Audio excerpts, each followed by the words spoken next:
juste avant d'appuyer sur le bouton de ta montre et de démarrer ton entraînement avec un super podcast dans les oreilles, eh bien je t'invite à aller faire un tour sur devenirtriathlète.com/livre. Tu vas pouvoir découvrir le livre Devenir triathlète que l'on a rédigé à 7 mains sous la direction d'Olivier de Scooter et dans lequel on t'explique comment devenir triathlète, comment progresser en triathlon et enfin comment performer en triathlon. Allez, on arrête de parler, c'est parti.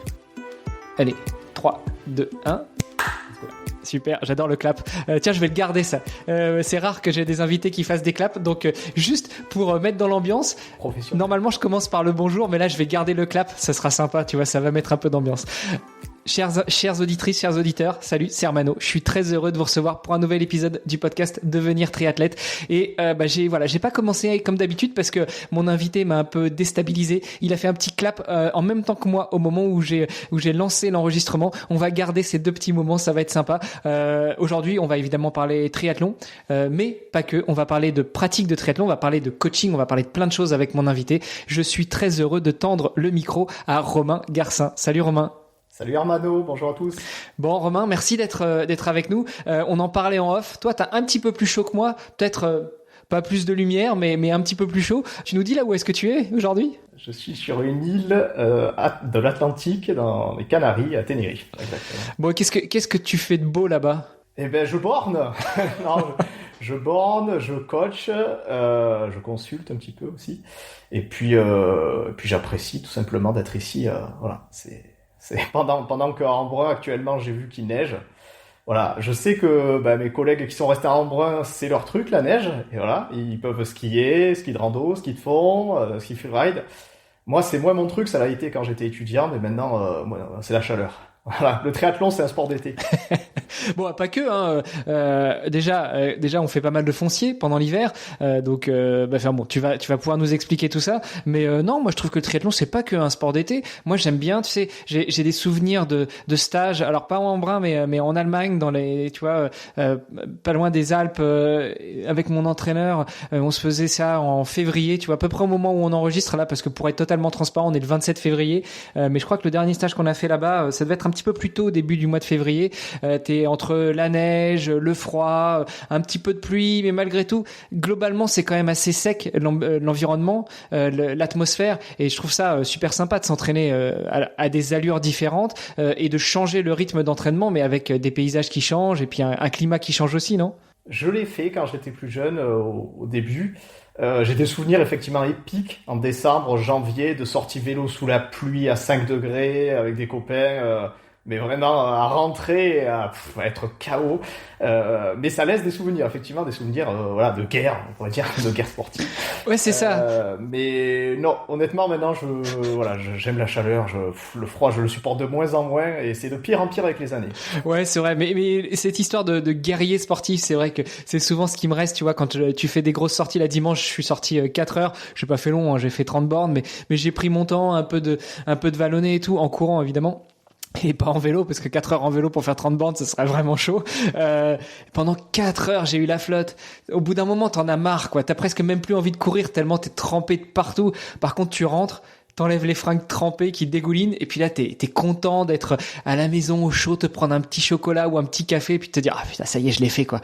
Mais bon, je peux comprendre, la chaleur, c'est mieux après un certain âge. Écoute, on est rentré un petit peu trop vite dans le sujet, parce que d'habitude, je demande à mes invités de se présenter. Donc, dis-nous tout, qui est Romain Garcin? Alors, aujourd'hui, je suis triathlète, trailer aussi, à mes heures perdues pendant l'entraînement, on pourra en reparler de ça aussi, et aussi en compétition finalement, et on va dire à relativement haut niveau, même si aujourd'hui, qu'est-ce que c'est le haut niveau, à partir de quoi on le définit, je sais pas, mais voilà, je suis aussi coach, et puis on va dire consultant pour quand c'est ponctuel, voilà, ça peut arriver. Voilà. Et puis, je sais pas si tu veux savoir toute l'histoire, comment j'y suis arrivé là. C'est toi qui me dis.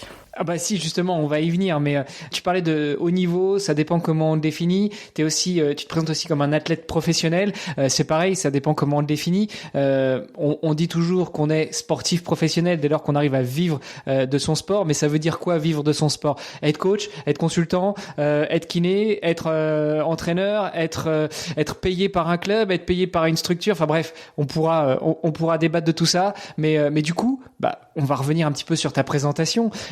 Tu es triathlète, trailer, tu coaches, t'es consultant. Tout ça a commencé comment? Comment est-ce que tu as commencé le sport? Alors, bon, il y a eu du sport un petit peu gamin, mais comme tous les gamins, enfin, comme beaucoup de gamins, rien de foufou. Et en fait, le sport, je l'ai vraiment commencé quand j'étais, après avoir été étudiant. Donc, j'ai fait maths sup, maths spé, une école d'ingé, puis je suis revenu à Nice, parce que j'étais étudiant à Nice à la base. Et depuis 2008, j'ai découvert l'Ironman de Nice en tant que spectateur. Parce qu'il y avait des affiches un peu partout à l'époque. Bon, moi j'avais donc à l'époque 19 ans. Et il y avait des affiches un peu partout. Et je connaissais pas du tout le triathlon. Je savais même pas ce que c'était un triathlon. Voilà. Moi je connaissais le vélo, la course à pied, mais pas le triathlon. Donc j'étais allé voir par curiosité le matin, à 6h du matin, au fameux départ spectaculaire. Et coup de cœur incroyable. Enfin, je pensais pas. Voilà, moi j'étais venu juste voir une épreuve sportive. Et voilà, coup de cœur. Et donc chaque année, j'allais revoir en tant que spectateur. Et c'était passionnant. Ça me prenait aux tripes. Et la ligne d'arrivée, quand j'étais dans les gradins, à l'époque, c'était très accessible. Je sais pas si c'est comme ça encore, mais vraiment, j'avais les larmes aux yeux. C'était, je veux dire, c'est le seul truc dans ma vie qui me. Il y a plein de choses qui me passionnent, mais là, à ce point-là, c'était incroyable. Et donc je m'étais dit, oh, c'est incroyable, je voyais des athlètes en perdition pendant le marathon, je voyais des athlètes vomir, et je me disais, mais qu'est-ce que c'est que ce truc? Alors bon, il y avait aussi des belles scènes de joie, je ne vais pas donner peur aux néophytes, mais voilà, donc je me disais, oh, c'est un truc incroyable, il doit falloir être tellement fort sportivement pour faire ça, donc moi je regardais, mais voilà, en tant que spectateur, et puis je me disais, bon, peut-être un jour, quand j'aurai 40, 45 ans, quand j'aurai fait des milliers d'heures d'entraînement, peut-être que je pourrais oser m'aligner là-dessus. Mais voilà, je regardais. Et c'est pas pour rien que ça s'appelle un Ironman, hein. C'est pour les hommes de fer. Hein. J'étais vraiment, mais pour le coup, c'était vraiment le mythe et je l'avais vraiment perçu comme ça, voilà. Et bon, faut dire que c'est pas rien non plus de faire un Ironman. Aujourd'hui, on voit on a l'impression que c'est accessible, tu vois, c'est un peu comme le marathon aujourd'hui, voilà, à l'époque, il y a 40 ans, on disait, oh, le marathon, c'est un truc de malade, voilà. Bon, aujourd'hui, à peu près tout le monde, on pourrait dire, fait du marathon. L'Ironman, c'est en train de devenir un petit peu comme ça. Je caricature, évidemment. Et puis voilà, puis donc quand je bossais, et donc j'ai fini mes études, j'ai commencé à travailler en Corse, et en emploi de bureau. Oui, il y a un autre. Attends, on va revenir là-dessus parce que le mec est à Nice. Le mec a grandi à Nice, il a étudié à Nice, il a étudié à Grenoble parce que oui, j'ai ta fiche LinkedIn quand même, je te disais que je faisais table rase pour rentrer dans l'histoire de mes invités en même temps que mes auditeurs et mes auditrices, mais bon quand même, je regarde un petit peu. Donc t'as grandi à Nice, t'as étudié à Grenoble, t'as bossé en Corse, maintenant t'es à Embrun. J'adore. Oui, Et aujourd'hui, t'es à Tenerife. Ouais, c'est-à-dire que non, mais alors bon, on le dit en souriant, mais c'est vraiment moi c'est dans mes tripes, c'est-à-dire on a chacun nos projets de vie, nos priorités dans la vie, et ça, le cadre de vie c'est une priorité absolue. Voilà, il y a pas. Alors, je suis parti de Nice parce que je trouvais qu'il y a commencé à avoir trop de monde, même pour le vélo et tout, c'était pénible. Je sais qu'il y a plein d'athlètes qui s'y entraînent. Moi, c'était pas, moi j'ai besoin d'un peu plus de sauvage, on va dire, d'aspect sauvage, nature brute. Et voilà. Et donc pendant que je travaillais en Corse, je me suis mis en fait pour découvrir la Corse. J'étais à Bastia à l'époque, dans le nord de la Corse, et pour découvrir la Corse, je me suis dit quoi de mieux que la découvrir en vélo, en courant et en nageant. Voilà. Le soir après le boulot, etc. Les soirs d'été, là, c'était bien sympa. Et donc je commençais un petit peu à faire ça de manière vraiment très anecdotique, on va dire. Et puis je suis revenu en 2014 voir l'Ironman de Nice en tant que spectateur pendant une semaine de congé que j'avais pris Donc là tu avais 25 ans. 25 ans et mais j'avais déjà l'idée de cette fois bien voir comment ça se passait. Donc j'étais allé voir dans les villages, je te dis, je suis le genre de mec qui lit les manuels, moi. Quand j'achète un truc, tu vois, je lis le manuel. Mais là c'est pareil. Donc j'étais allé voir dans le village expo un peu comment c'était, les gens, tout ça, voilà.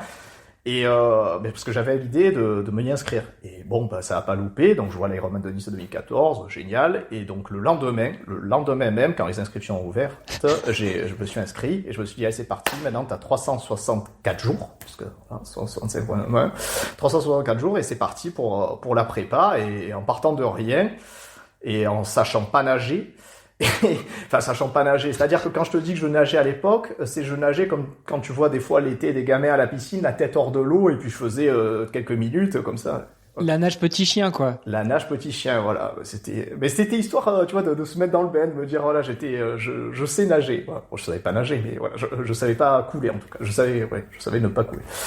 Et voilà, donc je me suis inscrit et je me suis préparé. Voilà, c'était une aventure, c'était vraiment l'aventure.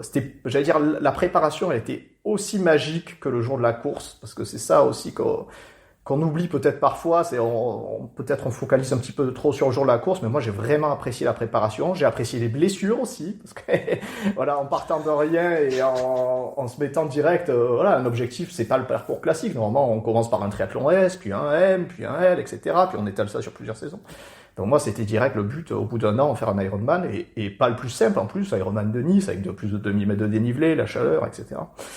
Et voilà, donc je fais la course super bien, et après, le virus était pris, quoi. Voilà. Après, j'ai passé l'été à faire d'autres triathlons, et l'année d'après, j'étais professionnel, parce que, voilà, c'était les critères de l'époque, et puis surtout, j'avais battu d'autres professionnels sur des triathlons, donc voilà. Bon, attends, bouge pas. Je vais appeler William Perron. On va faire un call à 3. Alors, je sais pas si t'as écouté épisode 374. Le mec s'engage en novembre pour Nice. Il ne sait pas nager, il ne sait pas rouler. La seule chose qu'il sait faire, c'est courir. Et il a fait Nice, et c'était sa première expérience. Ça devait pas être loin de toi, je crois. Je me souviens plus la date exacte, mais ça devait être 2015, 2016, un truc comme ça. Donc, je pense que vous avez des choses à échanger. Je te mettrai en relation après si tu veux. Il y a pas mal de trucs. Déjà, écoute l'épisode, tu verras. À mon avis, vous allez tilter. Donc tu découvres finalement le triathlon par l'Ironman de Nice. Alors moi, il y a un truc qui m'a plu. J'en parle souvent dans le podcast. D'ailleurs, Olivier, avec qui j'animais le podcast il y a encore quelques semaines, me disait arrête de raconter ton histoire, tout le monde la connaît. Bon bref, mais je m'en fous, je vais la raconter encore parce que c'est moi qui suis derrière le micro. Tu parles d'avoir découvert le triathlon de Nice avec les affiches. Alors pour les petits jeunes qui nous écoutent, tu nous disais ça en 2008, l'iPhone n'était pas encore sorti. Donc on n'avait pas encore tous un téléphone portable dans la main, on n'avait pas encore tous une extension. L'internet, ouais, c'était un peu à la maison, et encore 2008, on était encore un petit peu avec les modems 56K, tu sais. Bon, j'exagère un peu, ok, mais voilà, c'était une façon dont on se renseignait sur les épreuves, etc. Instagram, Facebook, TikTok n'existait pas. Moi, j'ai découvert le triathlon en 96. En allant nager avec un pote dans la piscine de Rouen, là où j'habitais, et il y avait une affiche pour le triathlon de Rouen. Et on s'est dit, tiens, ça a l'air marrant comme truc. Viens, on va essayer. Donc, je trouve ça excellent d'échanger avec quelqu'un qui te dit, ouais, moi j'ai découvert le triathlon en voyant une affiche dans la ville, et puis en allant m'inspirer en fait de ce qui se passait là-bas. Et puis c'est comme ça que quelques années après, t'as mis le pied à l'étrier, ou plutôt le pied sur la pédale, et puis que tu t'es inscrit et que t'as fait ton premier Ironman. Bon, voilà, ça c'était pour la petite anecdote. Je trouve l'histoire super belle, mais il va falloir que tu rentres un peu plus avec nous dans les détails, déjà de ta prépa. 364 jours de prépa, alors que tu nous dis que tu savais pas nager autrement que ne pas couler, de faire de la nage petit chien. Et puis l'année d'après, t'es passé pro, donc ça veut dire que soit t'as eu une progression fulgurante, soit tu venais du vélo, de la course à pied avant, et puis t'as arraché tout le monde après un peu à la Jalabert, qui sort dernier de l'eau et puis qui fait le deuxième temps vélo et qui se qualifie pour Hawaï la première année, non?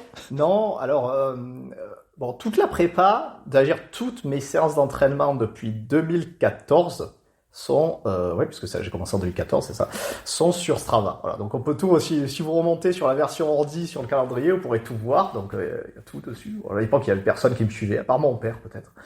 Et en fait, j'avais fait un peu de vélo, mais tout seul comme ça, pendant que je faisais mes études. Le soir, j'allais faire un peu de vélo, mais c'était complètement récréatif. Enfin, c'était comme n'importe qui fait un peu de vélo, voilà, mais comme ça. Voilà, il n'y avait rien de spécial, donc on peut pas dire que je venais du vélo, non, ni de la course à pied, et encore moins de la natation. Alors là, ça, je découvrais l'élément aquatique déjà. Donc, comment je me suis préparé? J'adore. Comment je me suis préparé? Alors, pendant mes heures de boulot, parce que comme plein de gens qui travaillent sur un bureau, il faut se l'avouer, on a du temps. En tout cas, moi j'en avais, et je me renseignais sur les méthodes d'entraînement. Donc je sais pas combien de temps j'ai passé, des centaines et des centaines d'heures, peut-être plus que d'heures effectives de boulot. Le boulot était fait, attention, hein, mais c'est qu'il n'y en avait pas assez. Et je me renseignais sur comment s'entraîner, sur le matériel, la logistique, etc. Sur la théorie, je passais des heures et des heures à visionner des vidéos de natation. Donc on va dire je me suis formé de manière autodidacte comme ça, tout seul, en essayant de trier l'information, d'analyser, etc. Et puis j'ai quand même, j'allais dire, c'est ce qui peut-être explique la progression. Je sais pas si tu connais, il y a plusieurs types d'intelligence. Bon, il y a l'intelligence logique, le fameux QI, mais il n'y a pas que ça. Il y a l'intelligence, on va dire, qu'on appelle écologique. Il y a l'intelligence spatiale, et t'as l'intelligence musicale, etc. Et puis il y a ce qu'on appelle l'intelligence kinesthésique. Donc c'est tout ce qui est lié à ton corps dans l'espace. Et D'ailleurs, moi, je suis en négatif sur cette intelligence-là. J'ai absolument aucune conscience de mon corps. Si tu veux, je t'enverrai un petit document. Toutes les intelligences peuvent se maximiser. Alors effectivement, on va peut-être pas pouvoir faire autant que d'autres qui sont beaucoup plus prédisposés, mais ça se maximise. Voilà, donc. Moi, j'en ai parlé à tous mes kinés, ils ont tous essayé, ils ont jamais réussi. Mais vas-y, je suis ouvert. Moi, je fais que de tester. Ma vie, c'est du test and learn. Donc vas-y, balance. Je suis dans la même optique que toi. Je fais que tester. Donc voilà, donc je te dis, il y a une partie théorie, une partie test.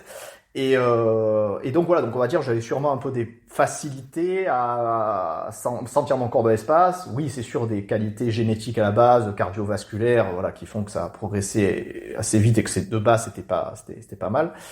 Et voilà, donc je m'y suis mis comme ça. En fait, au début, je crois que je m'amusais à faire, il faudrait retrouver des espèces de triathlon à l'entraînement, tout comme ça, voilà. Donc j'allais nager à Bastia, je remontais à mon appart, j'allais rouler, puis j'allais recourir au stade, je crois. Donc je faisais un peu ça, comme ça. Je conseille pas du tout, aujourd'hui, encore plus en tant que coach, de faire ça. Voilà, c'est ce qui a fait d'ailleurs qu'après, je me suis un peu blessé, etc. Donc vraiment, j'ai fait vraiment, l'instinct comme ça, un instinct qui était pas en plus, très bien développé. Et après j'ai un peu plus structuré, on va dire, j'essayais de beaucoup plus m'écouter, j'essayais de mettre en place quelques blocs, etc. Donc j'ai fait ça tout l'été, là, de juillet et août 2014, avec une belle progression. Enfin, j'en étais très content, puis surtout super sensation, ça.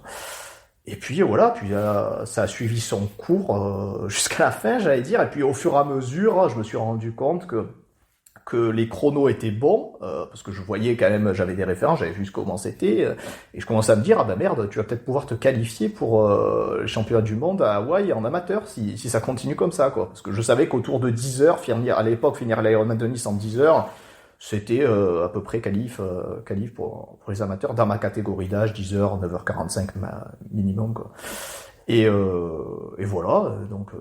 Non, honnêtement, la prépa, si tu veux, elle n'a pas été... on peut pas dire que c'était quelque chose de très carré, très machin. Voilà, ça a été fait à l'instinct. Je te dis, ça, ce qui a occasionné peut-être un peu trop de blessures, parce que je manquais aussi de connaissances, et puis d'expérience, parce qu'on a beau avoir les connaissances, il faut tester aussi sur soi, il faut individualiser l'entraînement, parce que je lisais des choses, si tu veux, et 6 mois plus tard, je lisais des choses qui disaient le contraire. Et là, je me disais, merde, voilà, tu connais, c'est le fameux effet, c'est quoi, c'est Dunning-Kruger, ça? On se croit intelligent, et puis en fait, voilà. Et en fait, ça... Et plus on se renseigne, et plus on se rend compte qu'en fait, on sait rien. Voilà, et donc ça finissait, au bout d'un moment, ça a fini par me dégoûter, et d'ailleurs, j'ai arrêté à un moment les recherches, parce que je me suis dit, mais en fait... c'est quoi? Qu'est-ce qu'il faut faire? Voilà, et je voyais des athlètes, voilà, alors certains qui partageaient leur quotidien, des très bons aussi, et je me disais, mais en fait, il y en a, il fait ça, l'autre il fait l'opposé, l'autre il fait un truc qui n'a rien à voir. Qu'est-ce que c'est? Qu'est-ce que vous faites, les mecs? En fait, il y a pas de recette. Et la vérité, c'est que dans une certaine mesure, il n'y a pas vraiment de recette. Voilà, il faut se connaître, ou il faut connaître l'athlète qu'on coach. Mais voilà, il y a des principes, on est d'accord, il y a des principes généraux physiques, à la gravité, ça, on n'y échappe pas. Mais voilà, un petit peu individualisé, donc... Voilà, je sais pas après ce que tu veux savoir de plus sur ma prépa. Ouais, non, mais je suis d'accord avec toi. Il n'y a pas vraiment de recette dans le sens où, à mon sens, toute préparation doit être individualisée. On a reçu à ce micro Nolio, on a reçu Run Motion Coach, on a reçu plein d'apps, soit qui sont des carnets d'entraînement, un peu comme Strava, un peu comme Nolio, soit qui proposent du coaching par algorithme ou pas, hein, chacun y voit ce qu'il veut. Moi, je reste persuadé que de toute façon la clé, c'est effectivement l'individualisation, qu'elle soit faite par un humain ou par un algorithme. Hein. Maintenant, avec l'IA, on fait des trucs géniaux. Enfin, c'est certainement pas un ingénieur qui me dira le contraire, ou peut-être justement si. Mais non, je pense que la clé, ça va être l'individualisation et le mélange de plusieurs recettes. On n'est pas sur un gâteau au chocolat. Un gâteau au chocolat, déjà, il y a des millions de recettes, mais au final, il y a de la farine, du lait, des œufs et puis du chocolat. Et on arrive à faire du chocolat. Avec l'entraînement, oui, courir, nager, rouler, ok, mais t'arrives peut-être à faire un sprint pour un Ironman, c'est autre chose. J'étais justement là pendant que tu parlais sur ton Strava. Franchement, le mec qui commence, non mais j'aimerais qu'on revienne dessus, hein, parce que j'aimerais aussi démystifier tout ça. Le mec qui commence, donc 17 février 2015, une séance de natation, c'est la première séance de natation que je vois sur ton Strava. Apparemment, on peut pas remonter plus loin que février 2015. Tu dois avoir juillet 2014. Bah là, je trouve pas, mais bon. En tout cas, février 2015. Séance de natation, 3350 en 1 heure tout pile. Donc 1,47 au 100 mètres. Ce qui est déjà pas mal pour un mec qui sait pas nager. Donc il va falloir que tu nous expliques comment tu faisais ça. Hein, ouais, alors ça, et puis, ça devait être en piscine, c'est ça? Bah peut-être, mais je peux t'assurer qu'il y a des gens qui me disent qu'ils savent pas nager. Ils te claquent pas un 3000 en 1 heure, quoi. En tout cas, pas 6 mois après avoir commencé. Pareil en course à pied, 18 février 2015, 15 bornes à 3,54 au kilo. Ouais, Romain, c'était pas juste que t'avais quelques facilités. T'étais né pour ça, non? C'est ce que... Alors, si tu veux, à l'époque, c'est rigolo, j'en ai parlé récemment avec mes parents, on analysait un petit peu mon évolution, et... oui, tes parents qui sont coach ou qui sont anciens athlètes professionnels, non? Alors, absolument pas. Mon père était analyste programmeur aux assurances vie du Crédit Agricole. Et ma mère est assistante maternelle agréée, donc garde des petits de moins de 3 ans à domicile. Et pas du tout du milieu du sport, au contraire, milieu paysan. Je me souviens encore de mon oncle qui me disait, mon oncle qui était dans le BTP, il a jamais compris pourquoi je faisais ce que je faisais là, du triathlon, parce qu'il me disait, mais toute cette énergie physique, tu pourrais l'utiliser. Et c'est à l'époque, il pensait comme ça. Il a raison. Et d'ailleurs, même encore aujourd'hui, il disait toute cette énergie physique, tu pourrais l'utiliser à travailler, quoi, tout simplement. Enfin, à travailler, à faire un travail de la terre ou du BTP. Ça. Entre guillemets, un vrai travail.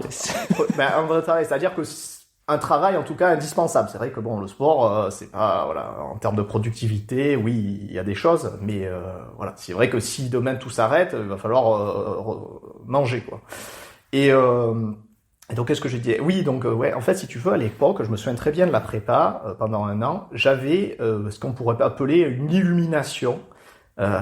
J'étais pas un Illuminati, mais j'étais vraiment, c'est vraiment alors, je dirais pas transcendance parce que, en fait, il y a une notion un peu spirituelle et je dirais pas non plus, un gros choc d'adrénaline. Tu sais, ces histoires d'accidents, les pompiers connaissent ça, où t'as par exemple, une nana une mère de famille qui fait 50 kilos et qui arrive à soulever en partie une voiture parce que son enfant est coincé dessous. Alors qu'en temps normal, jamais elle soulève même pas 50 kilos, tu vois. Et ça, c'est l'adrénaline. Bon, ok, ça nous transcende pour le coup. Non, l'illumination, c'est ce qui pourrait permettre d'atteindre son plein potentiel, vraiment à 100% de ses capacités physiques. J'en suis convaincu de plus en plus. La plupart des gens, dans la plupart des situations, et je m'inclus aussi dedans, on a souvent, on n'est pas à nos pleines capacités, que ce soit physique ou psychologique, mentale, intellectuelle. Et à l'époque, je me souviens très bien, je me disais, mais comment je faisais pour faire tout ça? Donc j'étais au boulot de, je sais plus quelle heure, 8h30 à 17h ou 17h30 le soir. Je prenais ma voiture, j'allais de l'autre côté, pour ceux qui connaissent, Bastia, Saint-Florent, en passant par le col de Téguime, donc j'avais 30 minutes de voiture, plus les bouchons, les touristes en plein été. Et je prenais ma voiture, j'arrivais à la baie, j'allais nager, j'allais rouler derrière et j'allais courir. Je rentrais, le soir, c'était 22h, je mangeais et je me couchais et je repartais. Je me couchais, je m'étirais, etc. Et puis je repartais le lendemain pour la même journée, etc. Et je disais, mais qu'est-ce que c'était ces journées de fou? Et on a peut-être eu tous un peu ce sentiment à certains moments de notre vie, certains quand ils ont eu des enfants, une femme, etc. Des choses un peu qui les ont portés dans leur vie. Et moi, c'était ça. Et donc voilà, donc on va dire, cette illumination, je pense, me permettait d'être à 100% de mes capacités, de progresser très vite, d'apprendre très vite. Et on est d'accord, oui, de base, il y avait sûrement plus de qualités intrinsèques que d'autres. Voilà.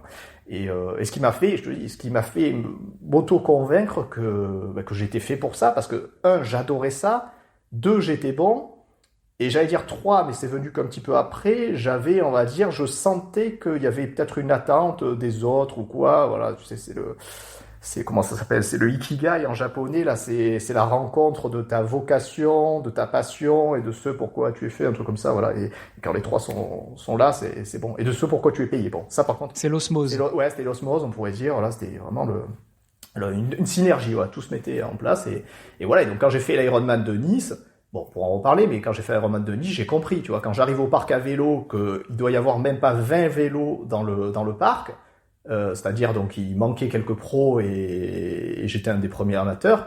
Je me suis dit mais c'est pas possible, mais où je suis, c'est pas possible. Je sentais que j'étais en train de faire un gros truc. Là tu parles de T2, c'est-à-dire que tu as fini le vélo et tu t'apprêtes à poser le vélo avant de partir en course à pied et tu te rends compte que le parc est quasiment vide. Ça veut dire que t'es arrivé juste avec les meilleurs, quoi. Ouais. Et là, ouais, vraiment. C'est pas tant, tu vois, alors, parce que, bon, je vois certains athlètes, ils ont tu sais, c'est motivation intrinsèque, extrinsèque. Ils ont beaucoup de motivation extrinsèque avant d'avoir l'intrinsèque. C'est-à-dire, c'est beaucoup la famille, les parents qui les portent, etc., avoir l'ego par rapport aux autres. Moi, c'était qu'un bonus. Parce qu'à la base, pendant un an, je me suis entraîné comme Batman, tu vois, dans sa cave, tout seul, sans connaître personne. Et pendant un an, j'étais vraiment dans ce truc de me dire sans trop me le dire, parce que je me rendais pas trop compte, mais de savoir que j'étais à ma place, que je faisais ce que j'aimais, et que c'était trop bien, et que je voulais faire ça. Et d'ailleurs, c'est pour ça que je suis parti de mon boulot, parce que bon, déjà c'était infernal, c'était le management, c'était pas possible, et puis le contenu de ce qu'on faisait non plus, malheureusement. Et voilà, et puis après c'est ça qui m'a fait passer pro, parce que je me suis dit mais merde, j'y connais rien. Tu vois, je suis un mec pourtant très prudent de base, très rationnel. Bon, mes études, etc., je pense le montrent. Enfin, je suis pas ce qu'on pourrait appeler un foufou, un artiste. Mais là, pour la première fois de ma vie, à 25 ans, je dis allez banco, je plaque tout. C'est tout plaquer et devenir triathlète pro, quoi.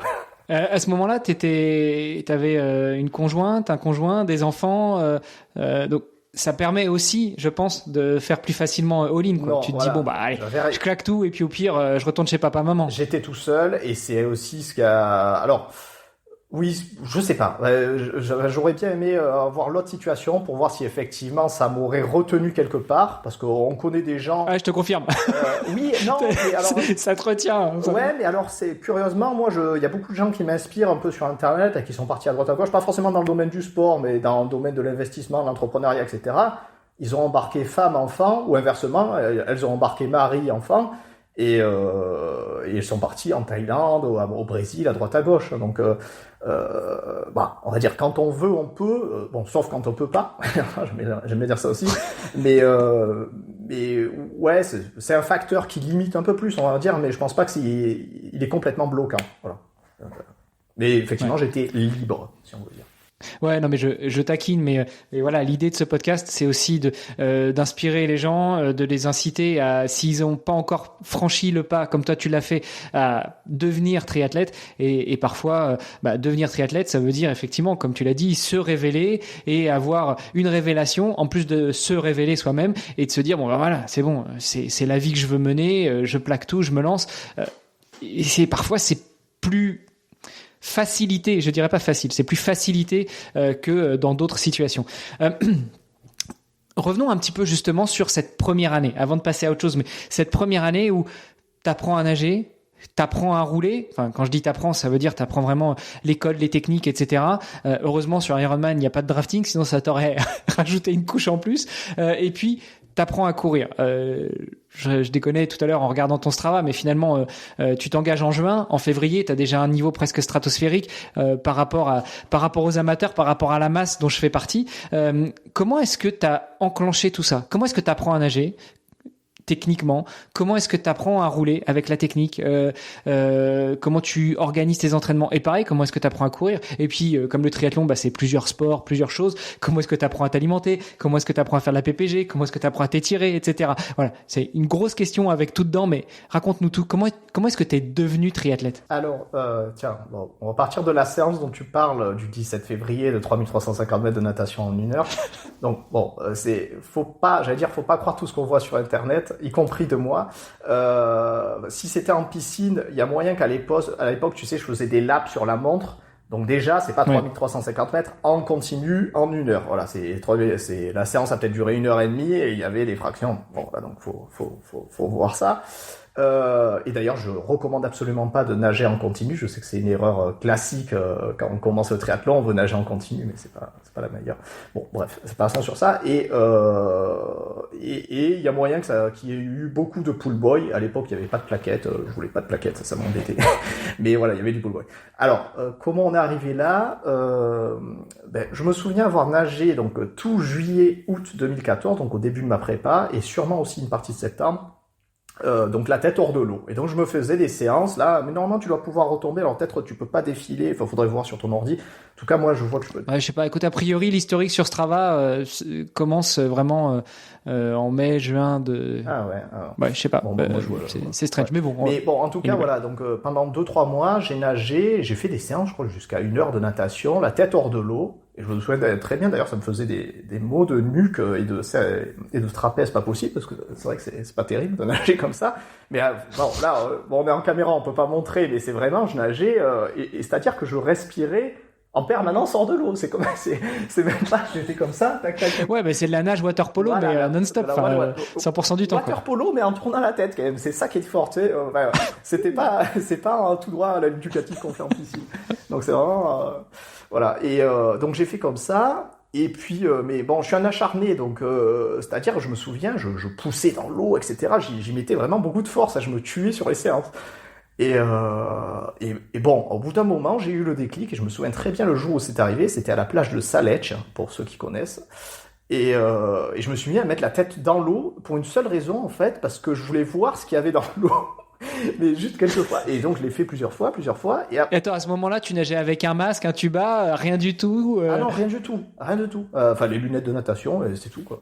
Ouais. Et non, mais ça aurait été marrant que tu me dises ouais, j'avais un vieux masque avec un vieux tuba, tu sais, un truc de plongeur et pas de nageur. Mais bon, j'apprenais, donc ça m'allait bien. Non, je suis pas allé jusque là. D'ailleurs, le tuba, j'ai toujours du mal. Mais du coup, ouais, donc c'était pour voir un peu, parce que c'est un environnement un peu sauvage, et je me disais, on sait jamais, des conneries, tu vois, il y a un requin qui arrive, je le vois pas arriver. Non, mais c'est vraiment, encore, c'est les requins. Ouais. C'est parti là, c'est quand t'es tout seul, tu te mets un peu à délirer des fois comme ça, et j'étais tout seul dans cette eau. Et donc voilà, et boum, le déclic est arrivé, puis progressivement je me suis mis à... Et on gagne beaucoup de temps d'un coup, comme par hasard, en mettant la tête dans l'eau, ça accélère beaucoup. Bon bref, donc... c'est surtout que ça te permet de poser ta respiration, donc oui. Au-delà de gagner du temps, en fait ça c'est la conséquence mécanique de la chose, mais tu poses ta respiration, donc t'arrives à mieux oxygéner ton corps, et puis peut-être à mieux t'orienter aussi, et puis après tu prends un rythme. Je pense qu'il y a tout ça qui rentre dans le jeu. Il y a ça, mais il y a avant tout le côté hydrodynamique, en fait, c'est-à-dire que quand t'as la tête hors de l'eau, on va dire t'es à l'oblique dans l'eau, voilà, t'es comme le Titanic, et quand tu mets la tête dans l'eau, boum, tout se redresse, tu deviens tout plat, et tu opposes moins de frottement à l'avancement, quoi. Donc vraiment là tu gagnes de la vitesse. Et bon, donc j'ai fait ça, et après je continuais à regarder les vidéos, etc., et à me dire ok, d'accord, faut rentrer ton bras comme ça, faire ça. Bon, même si on se rend compte pareil qu'aujourd'hui il y a plein de techniques différentes, et ça a été mon erreur au début, c'est que je voulais nager comme Yann Thorpe ou les meilleurs nageurs du monde de l'époque. Sauf que j'avais zéro mobilité d'épaule, parce que j'ai commencé à nager à 25 ans, et que là, pour le coup de base, autant j'ai des qualités de base, mais la souplesse, je suis raide, c'est un truc de fou, donc je suis vraiment pas souple de base. Et donc j'ai pas de mobilité d'épaule, et en fait, quand on n'a pas de mobilité d'épaule, comme la plupart des gens qui commencent le triathlon sur le tard, ou la natation en général, il faut nager différemment. Ça sert à rien d'essayer de nager comme les meilleurs, ça passera pas, ça va créer des blessures, et ça va de la frustration, etc. Donc il faut apprendre à nager un petit peu différemment. Et ça, je l'ai compris que beaucoup plus tard. Voilà, donc j'ai commencé à nager comme ça. Donc c'est vrai que de base aussi, j'ai une bonne flottabilité. Je sais pas si, peut-être pas tout le monde connaît le test du bouchon dans l'eau. Donc on se met en position debout, on va dire, dans l'eau, voilà, et sans retenir sa respiration, en étant détendu, et on regarde jusqu'où l'eau nous arrive. Si elle nous arrive jusqu'au cou, jusqu'au nez, au-dessus de la tête, si on tombe au fond de la piscine, etc. Bon, moi, elle arrive grosso modo jusqu'au cou, quoi. Donc ça, c'est une bonne flottabilité de base. Et ça, c'est des choses, malheureusement, on peut pas trop modifier notre constitution osseuse, etc. Donc ça, c'est vrai que de base, pareil, je partais un peu avec un avantage, mais comme je te dis, mobilité d'épaule pas terrible. Pareil, le battement de jambes affreux, etc. Donc j'ai pas des gros bras, il y a rien de sur ce.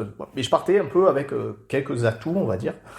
Et c'est vrai que ça, c'est sûrement ce qui a aidé à rapidement arriver à un bon niveau. Et puis je te dis, l'acharnement. Je suis vraiment entraîné beaucoup d'heures. Avec mon boulot, je crois que je faisais 15 heures, les plus grosses semaines, je devais faire 15 heures à côté. Et c'était pas 15 heures à regarder des séries sur Netflix. C'était vraiment 15 heures avec énormément de qualité, sûrement beaucoup trop, parce que c'est ce qui a fait que je me suis blessé, mais ça m'a fait énormément progresser. Voilà.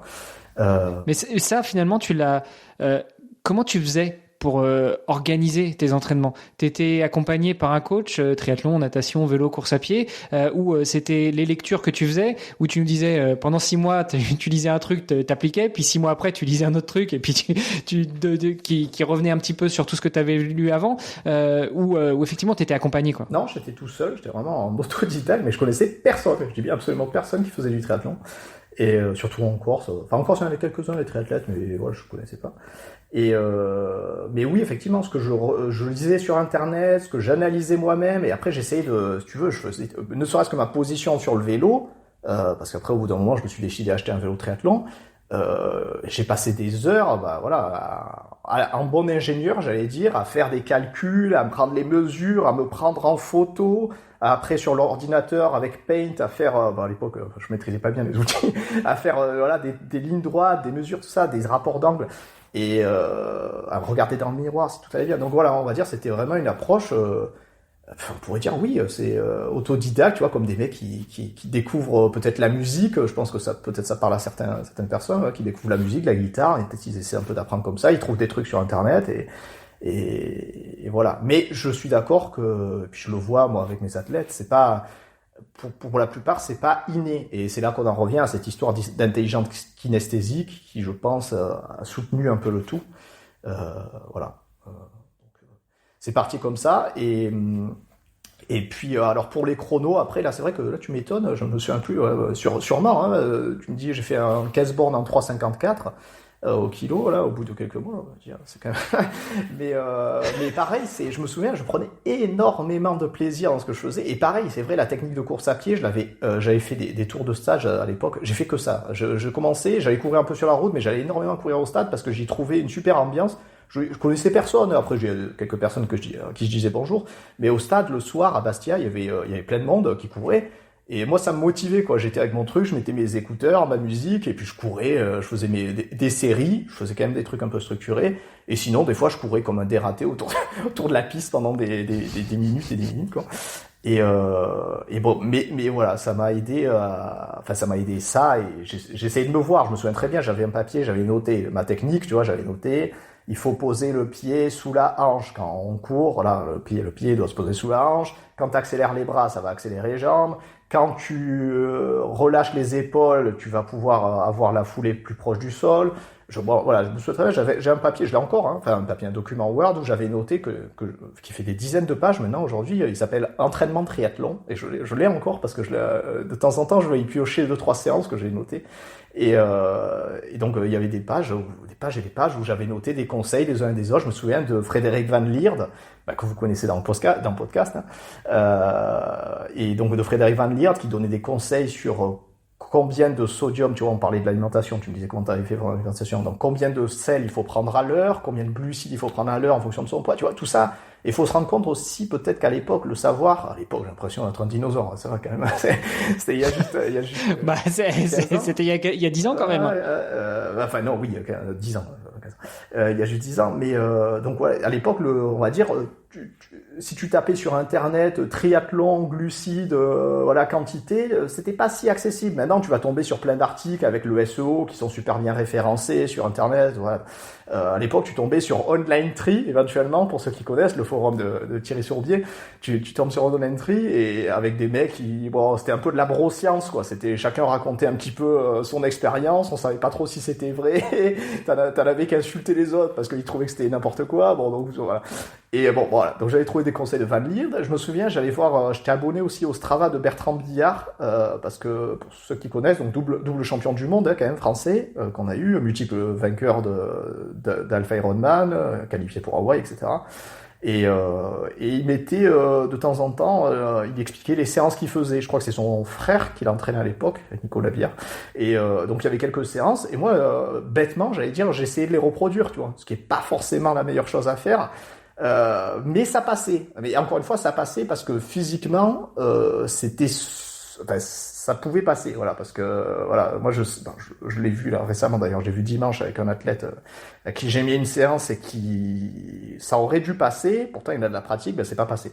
Voilà, donc enfin c'est pas passé, il pas de blessure, mais ça a été l'échec, il n'a pas réussi à faire toutes les répétitions. Et donc c'est très rare, mais ça peut arriver. Et donc voilà, je reproduisais les séances, je les notais, etc. Et je me disais, ah tiens, ça c'est bien à faire, ça c'est bien à faire. Et quand je regarde, j'ai fait des séances de fous furieux que je referais pas forcément aujourd'hui, qui même aujourd'hui me font peur. Voilà. Et à l'époque, pour te dire, voilà, cette histoire d'illumination, elle me faisait pas peur, ces séances. C'était vraiment, tu vois, c'est vraiment ça, quand t'as la foi, en fait, il y a rien qui t'arrête. C'est un peu ce qu'il faut retenir. Mais ouais, quand t'es focus sur ton objectif, y a rien qui t'arrête. Tu sais que tu dois le faire, enfin, tu crois savoir que c'est ce que tu dois faire pour atteindre ton objectif, donc de toute façon, tu réfléchis même plus, en fait. Ton cerveau, il est en mode, je déroule et c'est tout. Ouais, exactement. Et je comprends de mieux en mieux. Bon, si tu veux, je suis toujours partagé aujourd'hui avec certaines performances que je trouve stratosphériques, des records du monde qui sont battus, ou des records en général qui sont battus, là, depuis 4 ans, on va dire, depuis Covid, ou un peu avant, là, depuis 4-5 ans, c'est battu à l'appel. Alors, je pense qu'évidemment, il y a une part de dopage, mais il y a une part d'athlètes qui sont... Non, mais non, ce mot n'existe pas, surtout dans le sport, voyons, Romain. Non, mais voilà, mais amateur comme pro, hein, mais il y a une part d'athlètes, et encore une fois, amateur comme pro, ou comme haut niveau, on va dire, on s'en fiche de pro, pas pro, mais qui sont illuminés, voilà, qui vraiment sont dans leur truc, ils sont découverts, ils ont une espèce de révélation. Et ça va aussi bien, enfin pour moi pour le voir, pour des amateurs qui ont un boulot à côté, mais un boulot qui n'est pas forcément leur passion, ou qui parfois leur convient très bien, mais souvent qui n'est pas forcément leur passion, qui est peut-être un peu plus alimentaire, mais à côté ils ont ça, ils ont un entourage éventuellement qui leur convient, famille, enfants, tout ça, et donc ils s'accomplissent là-dedans, et ils arrivent à faire des perfs extraordinaires, en tout cas par rapport à tout ce qui s'entraîne, ou au peu qui s'entraînent plutôt. Ils arrivent à faire des super perfs parce qu'ils sont vraiment dans leur truc. Et bon, moi j'ai bossé avec un préparateur mental, pour en parler tout ça, j'avais fait un burn-out sportif, un bon burn-out en 2019, et après ça j'ai bossé avec un préparateur mental, et j'ai compris avec lui, puis après moi tout seul, mais j'ai compris comment le cerveau peut débloquer des choses pour ce que je te disais au début, arriver à 100% de son potentiel. Voilà, donc... et ça, je pense qu'on l'a tous peut-être ressenti sur certaines séances d'entraînement, ou peut-être certaines compétitions, où parfois on se sent volé, et c'est facile, on se dit mais c'est pas possible, qu'est-ce qui m'arrive aujourd'hui? Eh ben c'est ça, et l'idée, ça serait d'arriver... j'ai pas trouvé comment faire pour l'instant, mais d'arriver à être 100% du temps comme ça. Je pense ou le plus possible. Je pense qu'il y a des athlètes qui doit y arriver. Je pense, j'avais écouté le podcast avec Sam Ledlow. Sam Ledlow, je pense qu'il est vraiment... tu vois, attention, le mot, ne faut pas le prendre mal, mais je pense qu'il est dans une espèce on va dire, de petit spectre autistique, tu vois, dans le sens où il est dans son truc, il fait son truc, et il est à sa place, quoi, et voilà, et il se pose pas... Enfin, il se laisse pas soit envahir par des mauvaises idées, mais voilà, il est focus, quoi. Voilà. Je pense que quand ça arrive une fois, et notamment en compétition, c'est là qu'on parle de ce fameux sentiment de flow et qui nous porte, et un peu de la même manière qu'un drogué qui cherche à chaque fois à reproduire cette sensation du premier shoot. Finalement, quand on est sportif et qu'on a déjà ressenti ce sentiment de flow une fois, on va chercher même inconsciemment à le reproduire. Là, c'est encore différent. Ce dont tu nous parles, c'est vraiment être illuminé par sa préparation, par son objectif, être focus. Et là, c'est vraiment beaucoup plus du long terme. Donc, écoute, c'est super intéressant. Tu disais que tu as travaillé avec un prépa mental parce que tu as fait notamment un burn-out sportif. On y reviendra, on va le poser de côté là, puis on reviendra dessus. Regarde, je me le note parce que ça peut être intéressant justement de revenir sur les causes, les conséquences, et puis comment tu l'as géré, etc. Je voudrais qu'on reste un petit peu sur sur cette première préparation pour un premier triathlon qui est juste l'Ironman de Nice. Voilà, tant qu'à faire, comme tu l'as dit. Hein. Et puis le deuxième, tu nous diras ce que c'était. Mais donc du coup, tu déroules ta prépa, t'es vraiment illuminé pour te citer.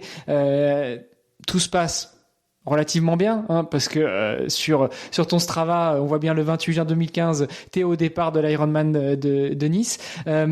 Tu peux nous raconter un petit peu justement comment ça se passe, ce premier Ironman, donc qui est pour toi ton premier triathlon, ce dépucelage du triathlon qui commence par un Ironman et pas l'un des plus faciles du monde non plus. Ouais. Alors déjà ça se passe la semaine qui précède, parce que il y avait trois de mes meilleurs amis qui étaient venus me voir sur la course, et puis ma mère, voilà. Et puis un peu de famille un peu plus éloignée, et mon frère, voilà, j'ai oublié. Et donc si tu veux, j'avais déjà une espèce bon, pas de problème, j'étais motivé, ça y avait pas de problème. Puis j'avais ça en plus qui vient rajouter quelque chose, tu vois, quand je te dis de motivation extrinsèque là, voilà, mais c'est cerise sur le gâteau là, voilà. Et donc voilà, donc je me retrouve le matin là à 6h30 là au départ. Ambiance de fou, je me souviens très bien de la musique, je l'ai encore dans mes fichiers, tu vois, j'ai téléchargé des trucs, je suis très ancré dans certains moments, tu vois, je te parlais de la plage de Saletch tout à l'heure, etc. Et donc il y a des moments comme ça, poum, poum, en sophrologie, on a ce qu'on appelle des gestes mémoire. Là, on va dire, voilà, c'est des moments mémoire, je sais pas trop comment dire, mais voilà, la musique mémoire, etc., lieu mémoire, tout ça.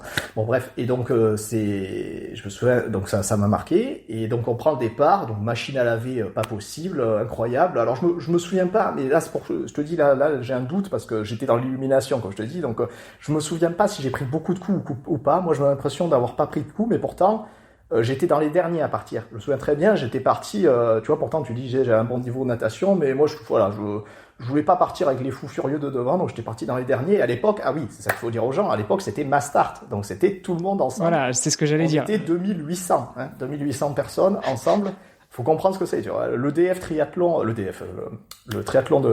l'Alpe d'Huez, je pense, le DF. Quand on part tous ensemble sur le long distance, je crois qu'on est 700 ou 800, peut-être 1000. Bon, là, c'est 3 fois plus, quoi. C'est 3000. Hein. Et donc, voilà. Et donc, je me souviens de ce sentiment incroyable d'être porté. Je me souviens qu'à un moment, je nageais plus et ça avançait tout seul. Parce que c'était vraiment, on était porté vers l'avant par toute cette vague. Ouais, parce que le drafting en vélo, on voit bien. Ouais. Le drafting en course à pied, un peu moins, mais c'est plus de s'abriter du vent. Par contre, le drafting dans l'eau, soit il faut avoir un super niveau et nager derrière un mec qui envoie pour le ressentir, soit il faut juste être pris effectivement dans la masse. Quand même si tu pars dans les derniers, t'as 2000 personnes devant toi qui t'ouvrent et qui finalement te font une aspiration. Tu le sens aussi quand t'as 2000 mecs devant toi. Ouais, c'était vraiment puissant, mais vraiment, et surtout quand c'est la première fois de ta vie, comme plein de sensations que tu ressens pour la première fois de ta vie, puis il y a cette espèce de communion avec tout le monde autour. Je me souviens, c'était beaucoup d'émotions pour moi là, ce moment-là. Bon, l'avantage c'est que quand tu pleures dans l'eau, ça se voit pas. Non, c'était marrant. Je me souviens qu'on voyait les plongeurs en dessous, là, à Nice, on voit bien, et on voyait les plongeurs dans l'eau, là, qui surveillent si on coule pas. Et, bon, voilà. Donc, je fais ma natation. Pour te dire, j'étais tellement dans le truc, j'ai aucun souvenir, si ce n'est d'avoir nagé et que ça se passait bien. Bon, je sors milieu de paquet, donc je dois sortir, faudrait regarder, mais autour du 1500e, quelque chose comme ça. Donc, voilà, en milieu, en 1h15. En gros, tu vois, preuve que je nageais pas si bien, hein, voilà, donc ça faisait du 2 minutes au 100, et avec tout le monde. Bon, je me souviens aussi que je pouvais pas nager, souvent, parce qu'il y avait plein de gens autour, donc j'ai jamais pu poser vraiment ma nage. Mais voilà, en tout cas, ça me convenait, je m'en foutais, c'est même pas que ça me convenait. Je te dis, j'avais pas d'objectif de chrono ce jour-là, c'était mon premier. Je voulais juste, j'allais dire, c'était même pas finir, je voulais profiter. Tu vois, je te parle tout à l'heure du côté un peu autiste, ou du côté un peu, en tout cas, être dans son truc. Moi, je voulais faire, tu vois, comme quand tu vas à une soirée. Quand tu vas à une soirée, t'as une bonne soirée ou quoi. T'as pas forcément d'objectif, t'y vas parce que tu veux passer un bon moment. Mais moi, c'était pareil. Je voulais passer un bon moment. Et donc, je l'ai fait. Et donc, le vélo, super, incroyable. Sur la prom, je me souviens, 50 à l'heure, ça part à fond sur le début du vélo. Et je rattrape plein de gens, évidemment. Je continue. Enfin, je fais que ça. J'ai fait que rattraper du monde. Personne m'a doublé. À la Jalabert, comme tu disais. Et je me souviens au kilomètre 120 un peu après, là, vraiment sur le haut de la bosse, avant qu'on redescende sur Nice, sur la dernière difficulté, on va dire, pareil, là, il y avait mes potes, et je dépasse des gens, et j'ai encore la vidéo, ils m'avaient filmé, je crois qu'elle est sur Facebook, peut-être sur Instagram, peut-être que je la remette un jour, mais elle doit être dans les vidéos, droite à gauche. Ils m'avaient filmé, et je dépasse les gens en côte, c'est du 8% à cet endroit-là, mais une allure incroyable. Enfin, faut voir la différence de niveau, sachant que c'est des gens qui sont sur la 30e, 40e position, ou 50e position de la course, donc c'est c'est pas les moins rapides, quoi. Et voilà, mais je te dis, j'étais vraiment, c'était mentalement, quand je te dis, voilà, j'étais vraiment dans mon truc, quoi. Ouais, t'étais habité, t'étais transcendé, habité. Alors, tu vas avoir un peu trop habité parce que, voilà, c'est là qu'on voit, il y a quand même, au bout d'un moment, le conte de fées peut un peu s'arrêter. C'est-à-dire que sur le vélo, bon, moi, j'étais tellement dans mon truc, j'ai pas trop bu. Faut dire ce qu'il y est. Et le peu que j'ai bu, j'avais bu mais un peu mes bidons que j'avais pris. Et après, à partir du 100e kilomètre, quelque chose comme ça, je buvais les ravitaux d'eau glacée de la course. Tu sais, des bouteilles d'eau. Et elle était glacée. Et je buvais plus que ça. Puis j'avais 2-3 gels, mais je buvais de l'eau glacée. Ce qui n'est pas terrible quand il fait très chaud et à l'approche d'un marathon de s'envoyer des litres d'eau glacée dans le bide. Et donc j'ai fait, donc voilà, je suis arrivé donc sur la prom, un sentiment incroyable avec tous ces gens sur le bord là, voilà, c'était, tu sais, voilà, je te dis, pendant un an, je me suis entraîné en ermite comme ça, en Batman, hein, j'étais dans mon truc, dans l'ombre, et d'un coup, je découvrais le monde, quoi. Donc, le choc était d'autant plus spectaculaire, quoi. Et donc je pars sur le marathon, je me souviens très bien, chair de poule. J'avais le premier kilomètre et j'avais regardé mes bras de ça, et je me dis mais qu'est-ce que c'est? Parce que je croyais que j'avais froid, il faisait super chaud, mais en fait j'avais juste la chair de poule parce qu'il y avait le monde et c'était et moi qui ouvrais, qui fendais la route, tu vois, et en plus une route que jamais tu peux emprunter et là tu l'avais pour toi tout seul, quoi. C'était impressionnant. Et donc ça se passe très bien jusqu'au 10e kilomètre où là je me mets à avoir des maux de bide pas possibles, voilà, conséquence du vélo. C'est les glaçons qui remontent. Voilà. C'est ça, conséquence du vélo, puis peut-être de l'effort, honnêtement, et puis peut-être de l'effort auquel mon corps était pas habitué, quoi, parce que j'ai fait quand même, combien j'avais mis? 4h50 sur le vélo. À l'époque, les meilleurs chronos vélo, c'était 4h40, 4h45. Enfin, j'étais je devais être dans le top, moins de top 10 des meilleurs chronos vélo, quoi. Pro compris, quoi. Et donc voilà, ça se passe très mal, très mal. Je me souviens avoir un espèce de blackout. J'ai continué à courir, mais j'ai un blackout, on va dire du 15e au 30e kilomètre, sûrement quelque chose comme ça. Je suis passé aux toilettes plusieurs fois, ça je m'en souviens, voilà, au glacé, ne faites pas ça chez vous. et puis je me souviens, oui, avoir eu un truc. Alors ça, c'est là où on voit que le cerveau, des fois, il peut complètement. Enfin, je te dis, c'est là, on parle beaucoup de ça, mais c'est impressionnant ce que le cerveau peut faire. Je me souviens avoir eu le sentiment qu'on me poignardait dans la plante du pied. Voilà, mais vraiment une sensation horrible, comme si vraiment on me frappait. C'était pas juste ah oui, je me suis pris une pique ou une pique de cactus. C'était un truc horrible. Donc je m'étais arrêté, j'avais enlevé ma chaussure, enlevé mes chaussettes. Et je regarde et il y avait rien, il y avait absolument rien. Je me dis mais qu'est-ce que c'est? Ça y est, tu deviens barge. C'est l'effort te monte à la tête. Et je pense que c'était vraiment ça. L'effort monte à la tête. Je sais pas ce qui s'est passé. Il y a un nerf qui déconnait ou c'est le cerveau qui a envoyé des signaux. Voilà, je sais pas. Arrête-toi, tu te fais du mal là. Et voilà, ça a fini par passer. Et puis j'ai fini en sprint. Voilà, j'ai fini en sprint et j'ai pleuré. Seule fois de ma vie sur un triathlon où j'ai pleuré, c'était je pleure jamais en général. J'ai pleuré sur la ligne d'arrivée parce que trop plein d'émotions, pas tellement là, mais vraiment c'était vraiment de ma vie, honnêtement, j'avais jamais connu une journée aussi intense. Voilà. Bon tu vas me dire en étant avant dans un boulot de bureau, ingénieur, etc., des petites études bien rangées, ça allait pas donner des trucs trop intenses, mais voilà. Donc là, du coup, voilà. Tu m'étonnes. Déjà, rien que de t'écouter le raconter, ça donne des frissons et ça donnerait presque envie d'y aller. Bon, hein, j'espère que les auditrices et les auditeurs seront motivés, seront inspirés et puis qui s'y mettront aussi. Donc du coup, ça c'est ton premier triathlon. À quel moment tu te dis c'est bon, c'est ma vocation, c'est ce que je veux faire. Le prochain, ce sera compléter les trous. En fait. Ça l'était déjà à ce moment-là, j'allais dire, si tu veux, l'Ironman de Nice, bon, je n'avais pas forcément formalisé comme ça dans ma tête, mais c'était pour valider quelque part que c'était mon truc, et j'ai compris que c'était mon truc justement. Et après, du coup, l'été, qu'est-ce que j'ai fait? En fait, il y a eu après, ce que certains connaissent peut-être, il y a eu pendant pas le lendemain, mais au bout de 2-3 jours, et pendant peut-être 10-15 jours, peut-être un peu plus, il y a eu une espèce de blues post-Ironman. C'est le blues du marathonien. Ouais, voilà. Et je sais même plus avec qui j'en parlais, mais c'est un peu le postpartum du sportif. Finalement, tu fais un mois, tu fais 1 an, 9 mois de préparation, t'accouches le jour de ton événement, de ton objectif. En plus, pour toi qui a été relevé, pour ainsi dire, avec la manière, voilà. Après, le corps et le cerveau décompensent complètement, et là tu prends tout dans la tronche. C'est ça, ouais. C'est beaucoup une question, voilà, d'hormones, d'émotions. Du coup, c'est lié aux hormones, mais voilà, d'émotions, d'ascenseur émotionnel, bam boum. Et donc voilà, bon, une fois cette période passée, je suis revenu à l'entraînement, et puis j'ai fait quelques triathlons l'été. Alors j'avais fait quoi? J'avais fait le triathlon de Marseille à l'époque, donc pas mal, pareil. J'avais fait meilleur temps vélo que certains pros qui étaient là. Et pareil, je crois en course à pied aussi. En natation, c'était toujours moyen.